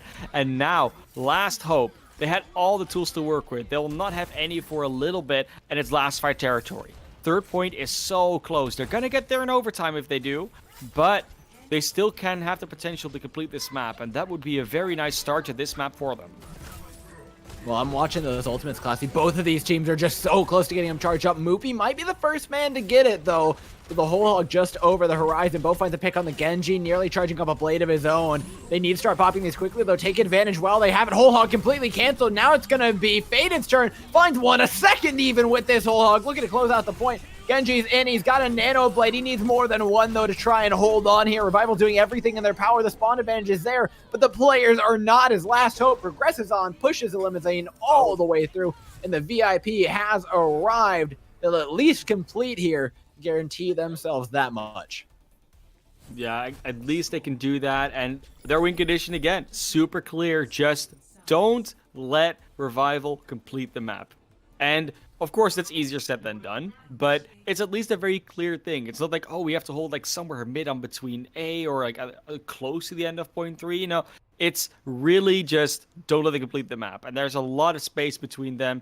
Sure, there's a lot of time as well, but it's one of those moments where you're like, yes, this is doable for us. And Last Hope, they looked really good on point A, and then going into point B, they really got slowed down a lot. They had plenty of time to work with, and due to that high ground play, and especially to what Boat was doing on that Tracer, there was not a lot of momentum they could keep going. They were consistently drawn apart, and just being pulled apart is exactly what you want if you're a Revival. You want Last Hope to look at different directions, because we saw on Control that's not necessarily where they look good at. Yeah, and as the first point comes in, this is where things get skeptical for Revival. I think if they can hit B, they should be able to cruise at least onto C, and then things get competitive there. But the first point's also a battle, because we know Revival like to fight it out. They like to go the distance. They like to play a little scrappy here. That's not exactly what you want when you're trying to take a capture point. Now we will see Revival come out with that Roadhog once again, Faded as well. No real changes here from either team. They're just going with a straight mirror, and you know, we maybe we could have been expecting this, but it's still good to see that these teams want to keep trying this Roadhog composition where the dive is right there. They could just swap. Sticking to their guns, but the defense is actually being played really differently from Last Hope this time. Putting the Roadhog up on the high ground, much more starkly trying to approach the dual high ground approach, and letting Revival move on to point should they try to. But Revival themselves aren't exactly being aggressive. However, with Kaba going down, I suspect they're going to want to make a move off the back of that one. So Dynamite in over top. Point pressure going in. Hook on to Train Cloud. No Diva, no Defense Matrix. This is a fantastic position for the green team. Immediately done. Revival just going in, taking space and taking lives. That hook will not hit Noxious, but that's not really a problem that Noxious is worried about. The recontest looks to be coming in, though. Faded will fall. There's still members on the point for Last Hope. Yeah, but Boat and Cabe are just looking really good on the Tracer Ash right now. Significantly better on the attack than they are on the defense. And it feels like that's been the story of most of these maps. All the DPS in this lobby right now feel a lot more comfortable when attacking space. Yeah, it's not surprising. You know, when you're attacking space, you can choose when you take an angle, whereas a defense, you usually need to watch the angles, where they're going to come from, what do they do, where I need to pre-place my crosshair. And it's so much easier to do as an attack, right? You have to gather the information or have a teammate gather the information, and then all you need to do is place your crosshair roughly in the right direction and just finish the last flick. Yeah, and similar to the last round, we're seeing a lot of pressure being put on the high ground by Last Hope, trying to allow Zerocious to farm from that opposite high ground. But if they go down here, it's going to be Revival taking the lead yet again. Resurrect onto Kava makes the numbers in their favor. Whole Hog to capitalize here, as well as a bomb that it can push him into, is a deadly combo for Revival if they choose to break it out. But they only need the Whole Hog. Yeah, you really don't need that much else. I mean, it was a nano boost at Whole Hogs. It was a bit more than just saying, oh, you just use press Q, but still a lot of power being done. Train Cloud taken out late on the Diva together with Noxious, and this payload is going to keep on rolling. Revival, they seem to have found their stride on Hollywood, and after that one, well, hiccup really on Volskaya, no one has seemed to make this series take any longer than they really needed to. Yeah, like I said, it's likely to be a really quick push through B. With the scrappy fights Revival wants to take, there's going to be a lot of picks coming in. Now locked in a room, though, Moopy goes down. Almost got the Whole Hog off. One more bullet, maybe then you're able to do that. But now you're fighting a one-man down fight heading into the last bit of B. You want to be able to roll this. You've got a couple of ultimates to do it. Boat throws in a pulse bomb, doesn't find anybody with it, though. His fate is just half HP, holding on in the saloon. Now it's about getting contesting that cart for Last Hope. Yeah, somehow Moopy is able to stay alive a lot better in this engage. Faded does go down, does take Kaba here, but there's still so much alive for both teams. This fight is scrappy, it's long, it's drawn out, and with both still running around, you never know what's going to happen. But if both's alone, it's probably not going to be the best situation for them. So this will probably be a reset for Revival. And we're going to be seeing if they're going to be able to get their momentum back. Because now that it's been broken, that's always what it's about, right? Like, eventually your momentum gets broken unless you complete the map. And Revival is not going to show that they can take it back. They can use their ultimates or drag out the ultimates of the other team, put them out of position, and take the space they need to actually find the picks and get the card rolling again. Because it's that close to third, or that goes to second, actually. You're going to want to complete that. No, and they're still adamant on holding on to this high ground Last Hope. Revival, though, are looking a lot closer to what they did on Volskaya, bashing their heads a little bit too hard into the wall when there's a spawn advantage going for the defender side, and hopefully they're able to finish this one, provided they're able to connect these ultimates. Moopy has a Whole Hog. Freyu has a nano. We've seen him do it before. See if they can do it again. Pretty much even on both sides here. But it's all on Revival, and when they choose to drop, the longer they wait, the closer they put themselves into final fight territory. Zerocious peeking around the sideline, looking for a little bit extra, but Faded in a very bad position. Good defense matrix to keep him alive, though, from Train Cloud, putting him back in this fight with the ultimates, the nano boost, and Valkyrie popped at the same time. So much damage being thrown out from Last Hope. It's going to be enough to take this one over.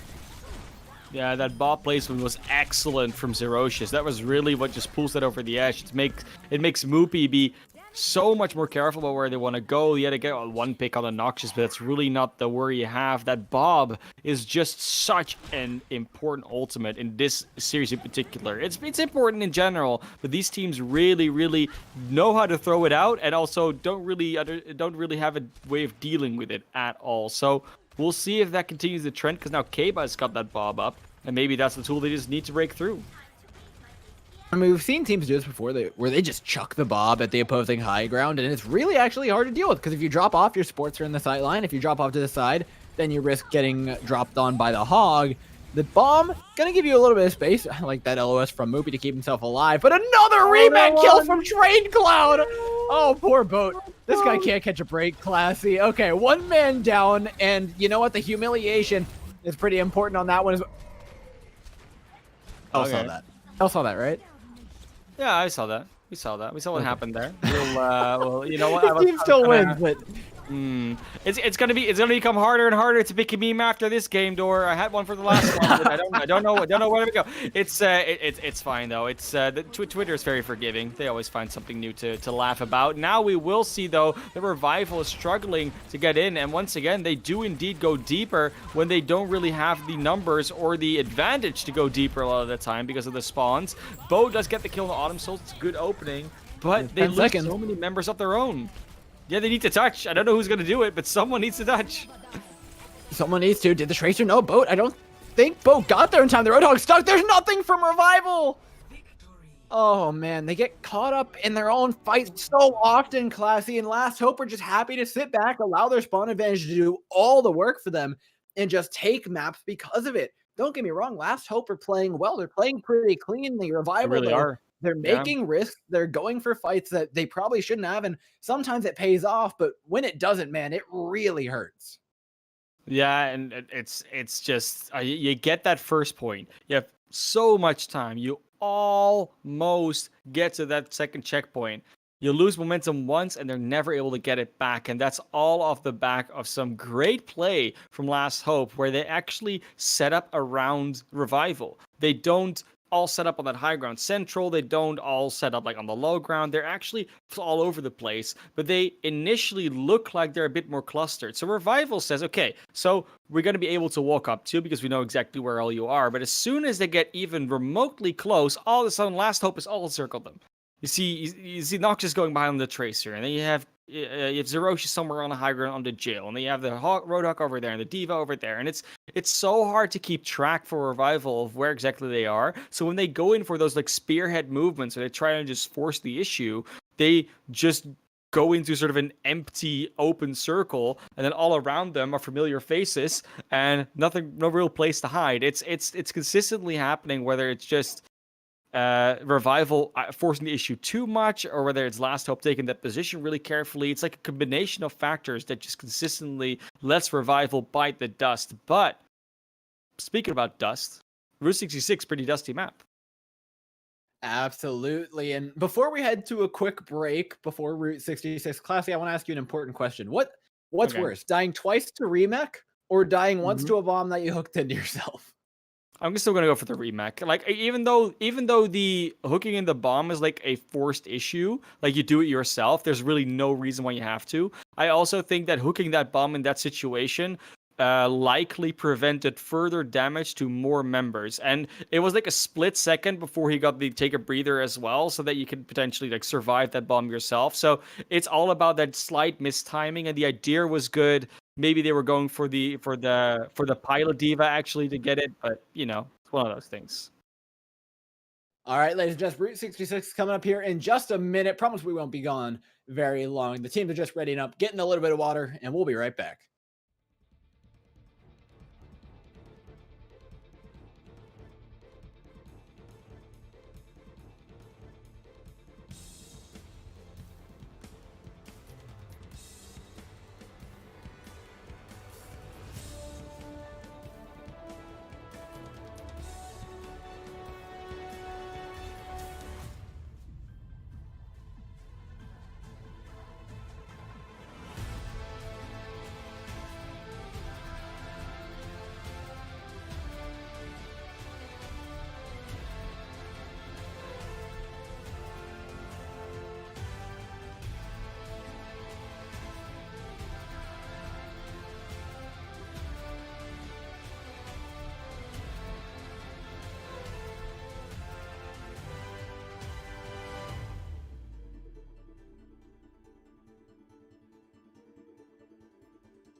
Welcome back, ladies and gentlemen. Our second match of Group A continues today with their last hope at match point. They're currently up 2-1 up against Revival, looking to get their first win of Contenders Trials up on the board. They got to do it over on Route 66. We've seen plenty of Roadhog, plenty of chaos in this match. Classy, what changes as we head over here on the highway?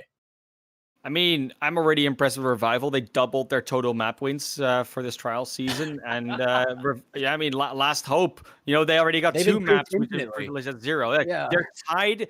They're tied in map score right now, map differential. So you know, they're still really close, these teams, and we've seen these maps do definitely go the distance. Not necessarily the distance in terms of, you know, they go extra rounds, because none of the maps have done that so far, but the distance in that they're both very close and the time banks are usually very, very narrow. So we'll see what happens here on Route 66. It should be a bit more chaotic, not as much of an organized play as we see on a map like Volskaya or even Hollywood to a degree with those high ground defensive setups.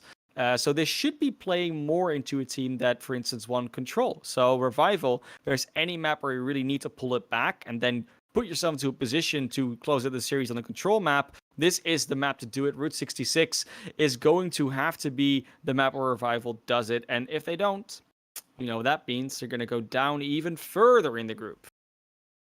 Yeah, I think we've identified a few pretty key things about what Revival do right and what Revival do wrong. When they play a scrappy fight, even they're likely to win it, but they're willing to take that scrappy fight in places where they shouldn't. What kind of points on this map do you think are those real critical points for Revival that they're going to struggle to get past or might get caught up on?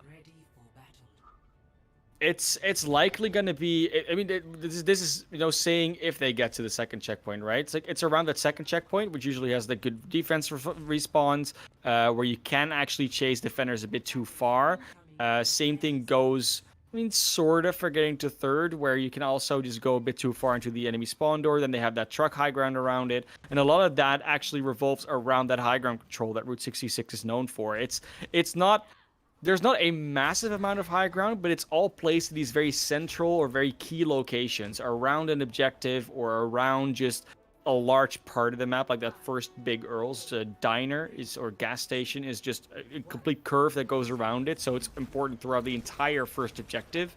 And same thing goes for that, you know, bridge onto the second checkpoint where you have that walkway on the side. It's a pretty important one to keep control of sometimes. Yeah, and with as much as we know Last Hope love their high ground, we also know they love this competition. Both teams locking in the same exact thing, similar to what we saw on the previous maps. We're looking for these defenses to save a couple lives here and there, though. A clip from both, though, to start things off. That is exactly how you want to be going on the defensive side. Now Zerosh is in a bit of trouble. Backline's actually taking a lot of damage as they push underneath towards the Mega Pack. Revival have given up a lot of the control over this high ground. Last Hope might be real happy to take that one in just a sec. Yeah, Revival once again trying to go deep, trying to get some picks, and this time they do find Zerocious, but the numbers are still even, 6v6. Resurrect now gives Zerocious more sightlines to work with, but Zerocious' position isn't exactly the greatest. You can poke away at a couple of those tanks, but they're in the same pick potential that Kaba has. Can peek around any of these angles, has access to both of the high grounds, gets to choose when he takes that duel, but now with Revival being pushed back, Last Hope get control of the high ground. Win Zerocious, coach guns up here. There will absolutely be kills going down in the feed. In fact, the space has already been made. It's all about this Bob trying to hold this cart. Revival need a pick, and they need it now.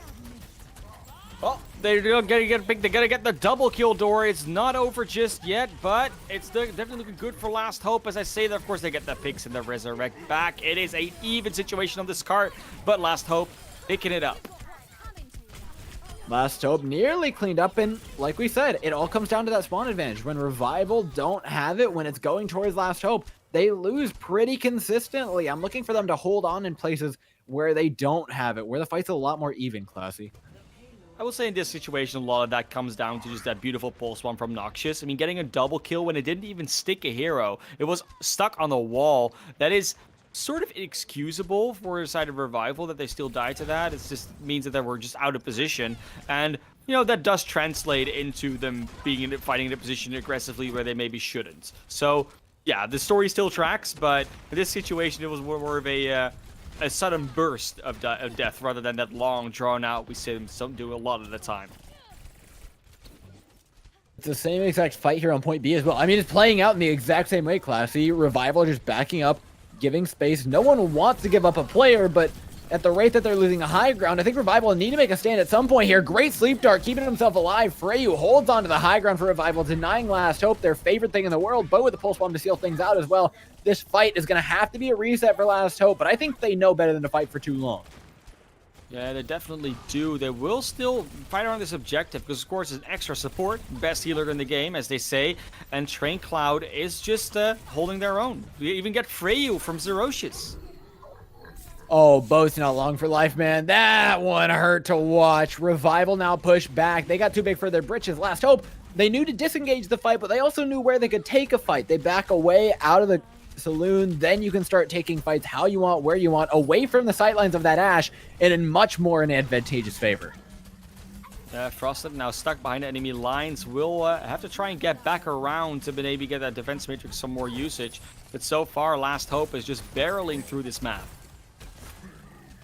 I don't know about barreling. This card's been stopped pretty hard around the corner. Revival have not given up this high ground quite yet. The Diva's been in trouble a couple of times, but as for picks from Last Hope, we haven't seen too much. The whole hog will push it back, continue the cart pushing forward, which is going to give Zerocious a lot more high ground to work with, a lot more sightlines. He's already making it count, too, with one pick in the kill feed. Frosted's out of mech, can't stop those shots from connecting either. 2:32 on the clock. It feels like Last Hope are going to be finishing up on B. Oh, and a Frosted is stuck behind them, gets slapped, taken out of mag, death as well. I mean, it's just another few seconds. Yes, you can't push the payload, but it would push anyways. Feels bad, Frosted. I'm sorry about that one. But yeah, I mean, Revival, they do keep backing up, but it's only when Last Hope backs up and Revival thinks they've got that upper hand when things go wrong. It doesn't really go wrong before that. Revival actually has pretty good control of their position, but they seem so adamant about making that first move aggressively. They don't want to wait too much. They only wait until they get a pick and then they just go, never stop, and it leads to their death more often than not. Yeah, I think Revival really like playing Overwatch a little bit too much, right? They're always constantly trying to pick fights here and there. They're always constantly trying to play the game. I think they just got to back up a little bit and relax, because when you push forward, you allow your backline to get picked. You force out your Resurrect. Yes, Liar's able to pick Kaba back up, but Last Hope, pardon me, that may be a bad omen, have already taken all the space that they need. Bo cleans up, though, too, with the Pulse Bomb as well, is going to hold on for Revival. Yeah, not quite Lost Hope yet. They're actually looking pretty good in this map, Dor. I don't know what you mean. Do not know what you mean. But hey, it's going to be a pretty good situation when you've got those ultimates coming up. It's one of those situations where, yes, the Bob is going to be very decisive from Kaba. It's going to probably still do a lot. But when Zerocious also has it, they kind of cancel each other out if you use them at the same time. That Bob can be instrumental, but none of they just, do the same thing on both sides, because then just cancel each other out. Oh, that was a huge dynamite onto all of Last Hope. The bomb in over top as well. That was a great little sandwich by Revival, but they committed 3 ultimates to it. Yes, you can capitalize all you want, but Last Hope are going to be coming into this next fight pretty loaded. Yeah, that Bob was also a lot better. The anti-nade, the dynamite, everything just combined for chaos on the side of Last Hope. Couldn't heal, couldn't peel, couldn't do anything they really wanted to do. And then if your damage potential is also completely drained in that situation, what are you really going to do but die? Now they're going to switch Noxious back over to the Hanzo. We saw this work before on Hollywood. That swap was instrumental to getting that map completion, and now the extra info they gathered, they just get Frosted straight away. Good start. Now you have a lot more long range. You start firing down these huge corridors that Route 66 offers. Nano boost Moopy up, and I'm honestly not certain why this was. It may have been to save his life earlier, but now it's just in a bad position. It's a wasted ultimate. The only thing that Revival had going for them is now gone. Last Hope can push in. They've got a whole hog. They've got as well a Hanzo to do it. One headshot can end this whole thing from the bow. In fact, no, it's a tank you got to keep an eye out for. Faded just is getting the better of this Roadhog battle time after time after time. Yeah, Moopy was doing a pretty good job on Hollywood before, but Faded just more consistently gets that pick off because the way that Last Hope plays around that Roadhog just seems to be a bit more as a team effort, whereas Moopy often tries to just do stuff on her own.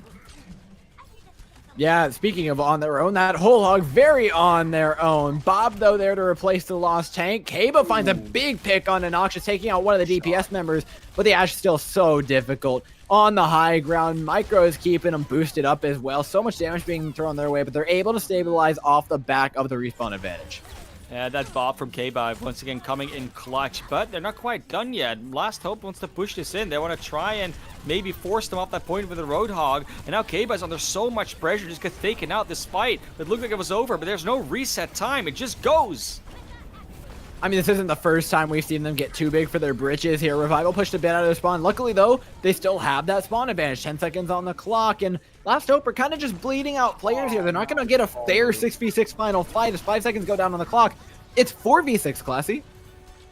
Yeah, they don't really have to do all that much. Moopy had a beautiful roll over to get that Ash on the high ground, but now Faded just pulls it right back. It's so close. Can they pull him off the cart with that whole hog? Almost, not quite. 0.36 meters to go.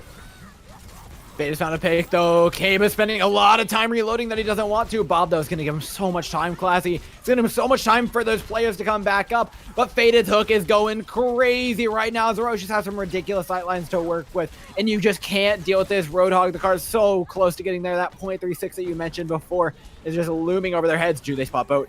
Do they know he's here? They need to take care of Zerosh. The Bob, though, it's completely shut him down. He's going to contest for overtime. The Wrecking Ball is there, but as time goes down, I feel like Revival stand less and less of a chance. In fact, none of a chance as Last Hope get there in OT yet again. Boat's last bastion not quite finding what they needed, and now we'll see Last Hope. All they have to do, it's just a repeat of Hollywood, is hold Revival before they get the third, and if history repeats itself, Revival is in a lot of trouble. Yeah, and this is where they struggle. It's been pushing. It's been taking the end of these points. And you know what? There's 3 of the end of these points that they have to worry about, right? You said getting past A was going to be tricky, but getting past B is likely going to be equally so.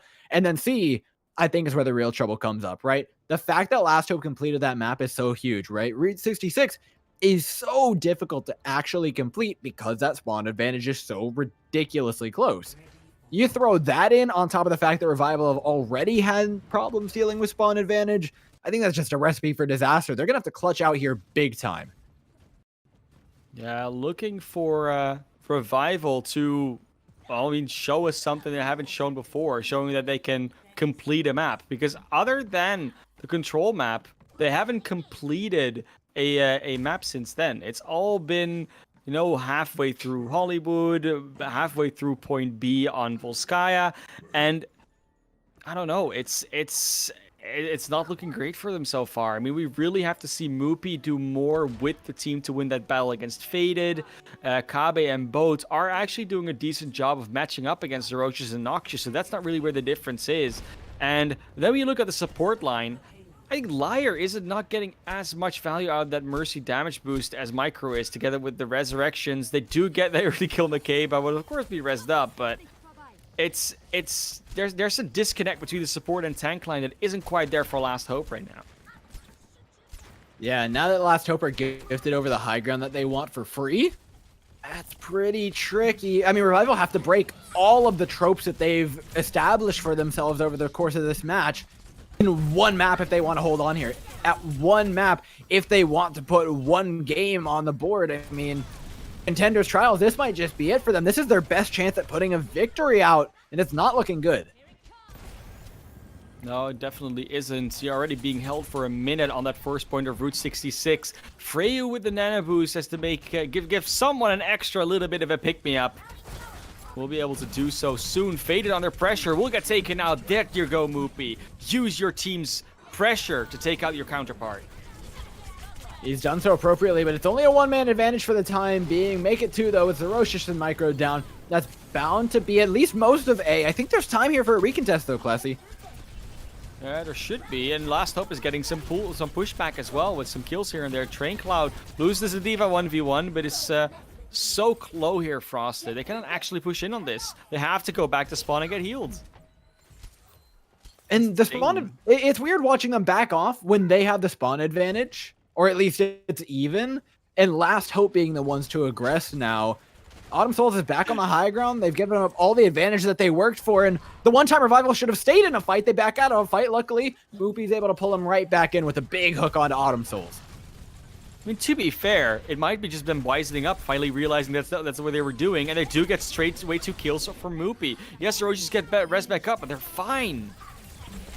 I mean, what do they just feed Moopy on Hog? This guy's turning online. We haven't seen him really the entire series. It's been him going down first in a lot of these fights, but the hooks all of a sudden are really starting to connect. Now he's got to look for the back line. Autumn Souls on the sideline is extremely vulnerable. Kaba's going to show us at least that much, but there's still ultimates up for Last Hope. They can still contest this cart with Bob. They still have a whole hog, and they still have a bomb, none of which are going to get used to actually contest the cart.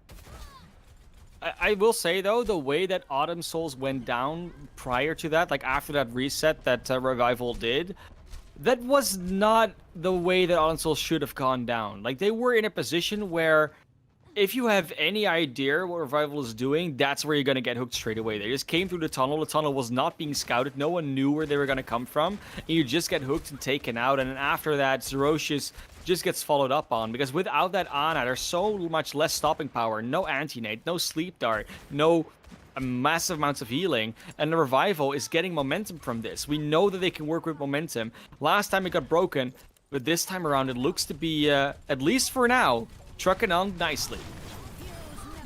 Ooh, nice pick by Kaba as well. That's what they needed to open up. Even up the Ashe battle, the Resurrect is likely to come through. I don't think it was contested all that heavily. No! Micro's committing to moving forward here instead of going for the res. Last time we're trying to take this fight sans Ashe. It's not really working out for him, Classy.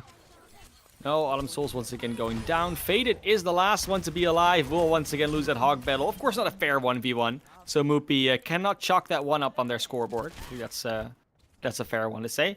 We'll see now. Kaba, of course, taking that easy tunnel position. See exactly where they're going to come from. A small choke. Few members won't be going through there, though. So not quite the easy shooting gallery as you might think. No, but still a recontest for Last Hope. One that they have a spawn advantage in, most importantly here. How did that Bob skip all the way to the other high ground? I don't know. It's not really going to be doing that much. Instead, it's Kaba hitting heads like they're nothing on the Ashe. Moopy with a cleanup Revival. Classy, they're cruising on Route 66. They're doing it. They're trying to come back into this series, and with this current pace that they're making, they should easily be able to have some time left for third. 3.5 minutes is all that stand between Last Hope and getting that first win in Contenders Trials, but 3.5 minutes is a long time. Route 66 third, a harder point to cap with the close respawns, but we see how Revival can use their momentum to their advantage, and of course, with Kaba still being able to be res, the momentum isn't just broken just yet. You need to kill him again. Yeah, I mean, that's the unfortunate part. Zerocious has done everything in his power, but killing the Ashe twice has never really been in the cards. And a very early contest from Train Cloud for a Nano on top of that as well, Classy. I'm really questioning a lot of decisions we're seeing from Last Hope, but Revival have done a great job on capitalizing on them so far. It's all about Moopy connecting this hook, though, as Kabe is in a little bit of trouble. How on earth did he get out with his life there? He is very lucky. Yeah, defense matrix for the win is what they say, and then you have some supports behind you as well. Noxious, though, got that early pick off the boat. It's now switched over to the Genji. Genji versus Honda, the Shimada bros. Last time it went in favor of boat. This time around, gonna see if Noxious can win that battle. Well, they need to. This is a significant time bank. Should they be able to finish with a minute more than Revival, that's pretty dangerous. Now, though, Revival have to take ground. The bop thrown into the back line. The Sports need to be careful. Moopy moving aggressively forward, looking for Micro. Not able to find him, but now in a very precarious position himself. Forced into the side room and completely being taken advantage of by Last Hope. Chaos all over the point, but there's still more ultimates up for Last Hope. Right now, Last Hope just able to dodge the self-destruct. The space is not being capitalized on either. Train Cloud with the Nano just goes in. Power Diva, give me the power and I'll shell, kill some things. No, Train Cloud just settles for pushing some people away. And now we get another sort of reset for both teams here. They're just backing off again. And I will say I like this from Revival. They're not just running it like headless chickens again. They are taking their time. They're recognizing the respawn advantage, and they're sort of correcting that mistake that we have been criticizing them for kind of all series. Yeah, it's netted them a lot as well. most notably an ultimate advantage moving into this next fight. They're going to have high ground starting it off. We'll see what comes of it, but no, all that comes of it is a headshot from Noxious. Nano Blade coming in, though. It's a lot of people in one back room. Does a hook connect, though? No, it doesn't. This Ashe is just not long for life. Big picks here from Revival. Last Hope are going to be fighting in final fight. You only have to find one sometimes, but with these counter picks and the resurrection, there is a chance for Last Hope to come back into this. They got a few kills as well. Revival once again going deep with only part of their members. They didn't reset, and with 50 seconds on the clock, you could be pushed out for a longer fight that just takes you away all the advantage you built up. Noxious gets the kill on the Keba, gets the res off, but that's one tool gone that may not have been necessary. Yeah, this Hanzo is proving deadly as ever. Headshots from Noxious. He's got the Dragon up as well. That's going to push him entirely off. There's not much they can do about this class C. The defense matrix isn't even there to help. Boats on the Widowmaker, though, trying to take heads off. It's all about the DPS now. It's all about the picks. But Revival just don't have the space to help him out. Oh, especially the supports. You know, yes, they got that res off to Keba, but then Lyre and Freyo immediately fell afterwards. So with the supports gone, Revival tries to run away the tail between their legs and just cannot find any room to work with. Boat on the Widowmaker is going to try and keep this going. Zerocious goes down early, but will be back in a spawn quickly. Doesn't have the ultimate to worry about right now. Another Dragon, though. The whole hook could make this even more deadly from Faded. There's a bomb. So many things that Revival have to dance around carefully. Immediately popping it, though. Faded, such low HP. His supports can't help him out. Revival fighting tooth and nail for this one. They want the end. They want overtime. They want a second round of Route 66, Classy. Boat's going to miss a grapple. Kabe over top. There's no respawns here for Last Hope. There's nothing left in the tank. Even though Whole Hog isn't going to get there in time. Revival, I think they've done it. They've reached the end and given themselves a new life. What a final push there from Revival. And this time it was actually Last Hope that got a bit overzealous, that went too aggressively in a situation where they didn't really need to. They could have just waited for Revival to come to them and then taken them out in the process while they're rotating. So far, it's been a very big back and forth with both teams actually making pretty massive errors and the other team just capitalizing on it brilliantly. It's not been the typical Overwatch where one team makes a brilliant move to sort of catch the enemy team off guard or get a very beautiful opening pick. No, it's either team making either like a weird mistake where they're out of position or they're trying to take an aggressive angle that they maybe really shouldn't, and the other team just capitalizing beautifully on a mistake like that. And now this is, oh, I like this. I like this door. You know what they're going to do, right? They're going to stand in the tunnel with a Mei and a Reinhardt and not let that card roll any further than that tunnel. And it's a risky move. It definitely is. Because if this goes wrong, then that card is going to get to first and second pretty easily with all the momentum that Last Hope can build up. Because that composition cannot sustain past this point. Yeah, I see a couple things here that I really like. I mean, Moopy's Reinhardt, obviously great. Lyre's Lucio, obviously great. I haven't seen too much of Boat on Mei, which is a little bit concerning because the Mei pick is pretty tricky to pull off up against the composition that Last Hope are running, but it's all about this one explosive fight. Is the honey trap going to be there? They push out a little bit too early. The Roadhogs on the high ground. They're completely surrounded here. This is an awful fight for Revival. They've been collapsed on. They're being shot at from every which way. This card is bound to go so far, Classy. Revival bleeding out members one by one. The ultimate charge stacking up for Last Hope. And with the Reinhardt going down in just a moment here, Revival are going to have a pretty sizable advantage.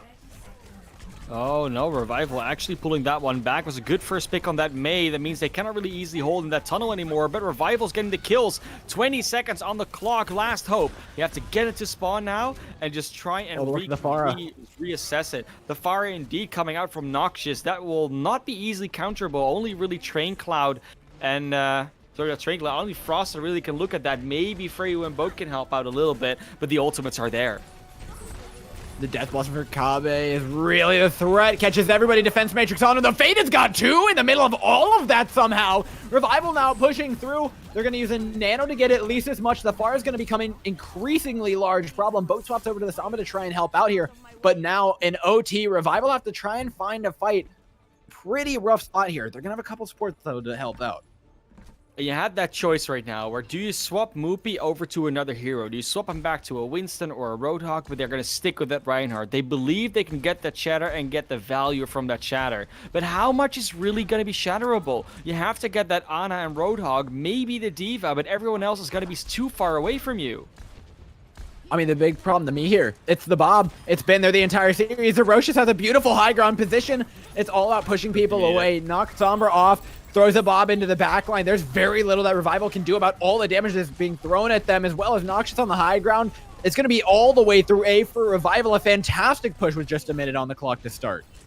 That's exactly what I was worried about. You know, you start on that Mei, you start on that Reiner, on that Reaper, you start on all these heroes that you would normally not play on the rest of this map, and still Moopy sticking on that Reinhardt. Yes, it makes more sense now, right? You have to get them off the objective, so as long as you force the fight there and get the members that are on the objective for a last hope, you get them off of there or you kill them. That's all you need to do right now. You don't need to win a six-man wipe. You need to win everything that's on the card in like a 10-meter radius. I mean, it's 4 ults v1. The only way into this for Last Hope is maybe a huge bomb, maybe a big barrage. And, well, there's one of the two. And it's going to be coming from Frosted Revival. Immediately just tagged off the cart, knocked down, but a very respectable push nonetheless. It's definitely a very winnable situation for Last Hope. Last time around, they actually held Revival on first quite well. It wasn't the complete dominance straight away on that first fight. So what will Last Hope do? Will they go for a similar strat as Revival because they know they only have to hold first? Or will they go with that, you know, tried and true that they're used to now? Use the Ashe, use just the Roadhog and the D.Va. Maybe they even use a Bastion. I mean, just something weird that can come out. Like, there's definitely options here. But it doesn't seem like Last Hope is one of those teams that really wants to do that. And like you come out of spawn right now, they're gonna go for that same composition. They're comfortable on it. They know it can work. And I'm a little bit surprised that Noxious is not going for the Hanzo. I think that could have definitely still been a very good pick. We know that they're really good at it. But when it's a bit more open, I guess the Tracer is probably going to help you a bit more. Being a bit more annoying, running around the enemy team in their backline. Keeping them occupied in different directions.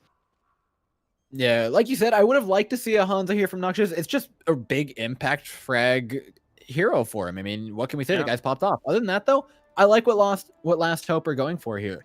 It's the tried and true. They've been playing well all series. If they just continue to, they should be able to take this map. Don't try and throw wrinkles in a pond that you've just, well, made. You know, the koi fish are just swing around nicely and don't disturb the balance of the force, you know? Just keep it going. Keep going with what you've been doing. This is a deep metaphor, Classy. Yeah, I wasn't really sure where I was going, but I'm actually quite happy where I ended up, Dor. It's not gonna lie. Nice.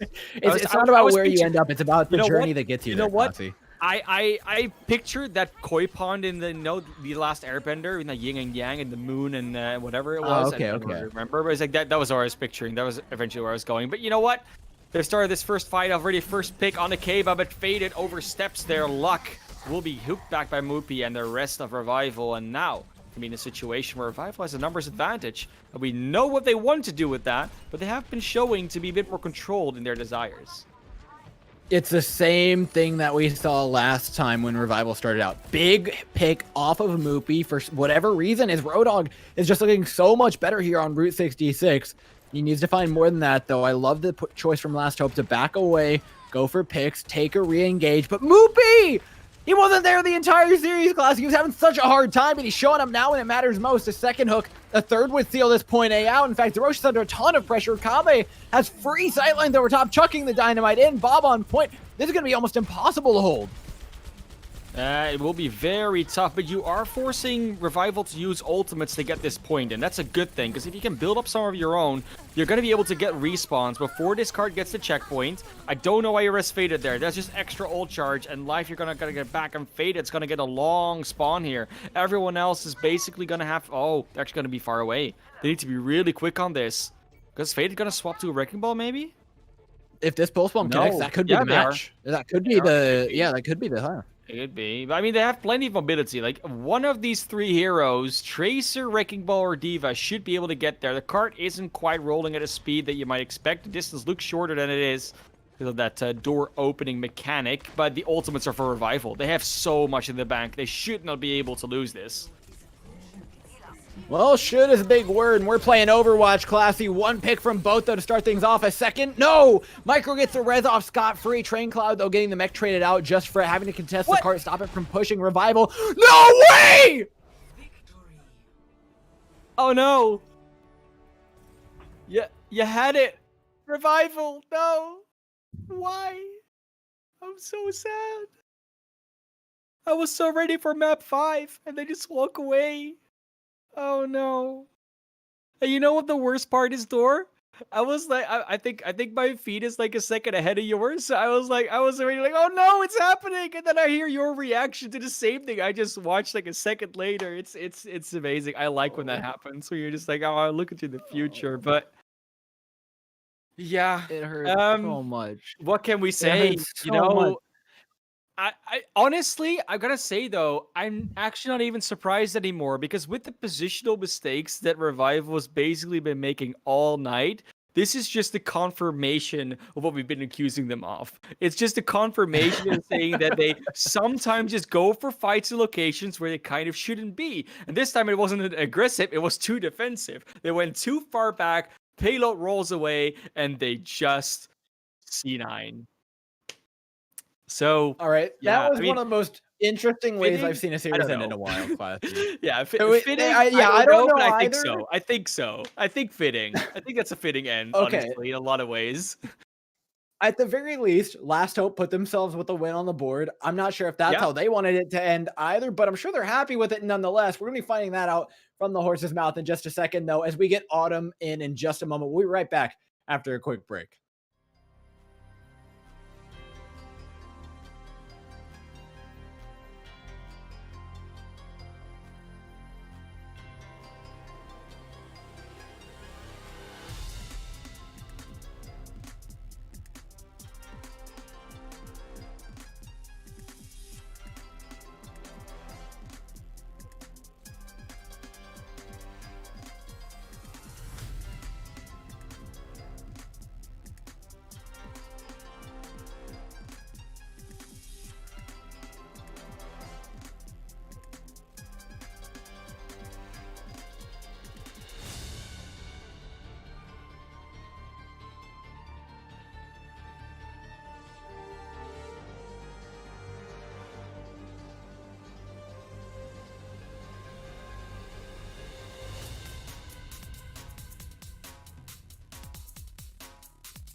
All right, guys, what's going on? We're back with Autumn Souls for the interview.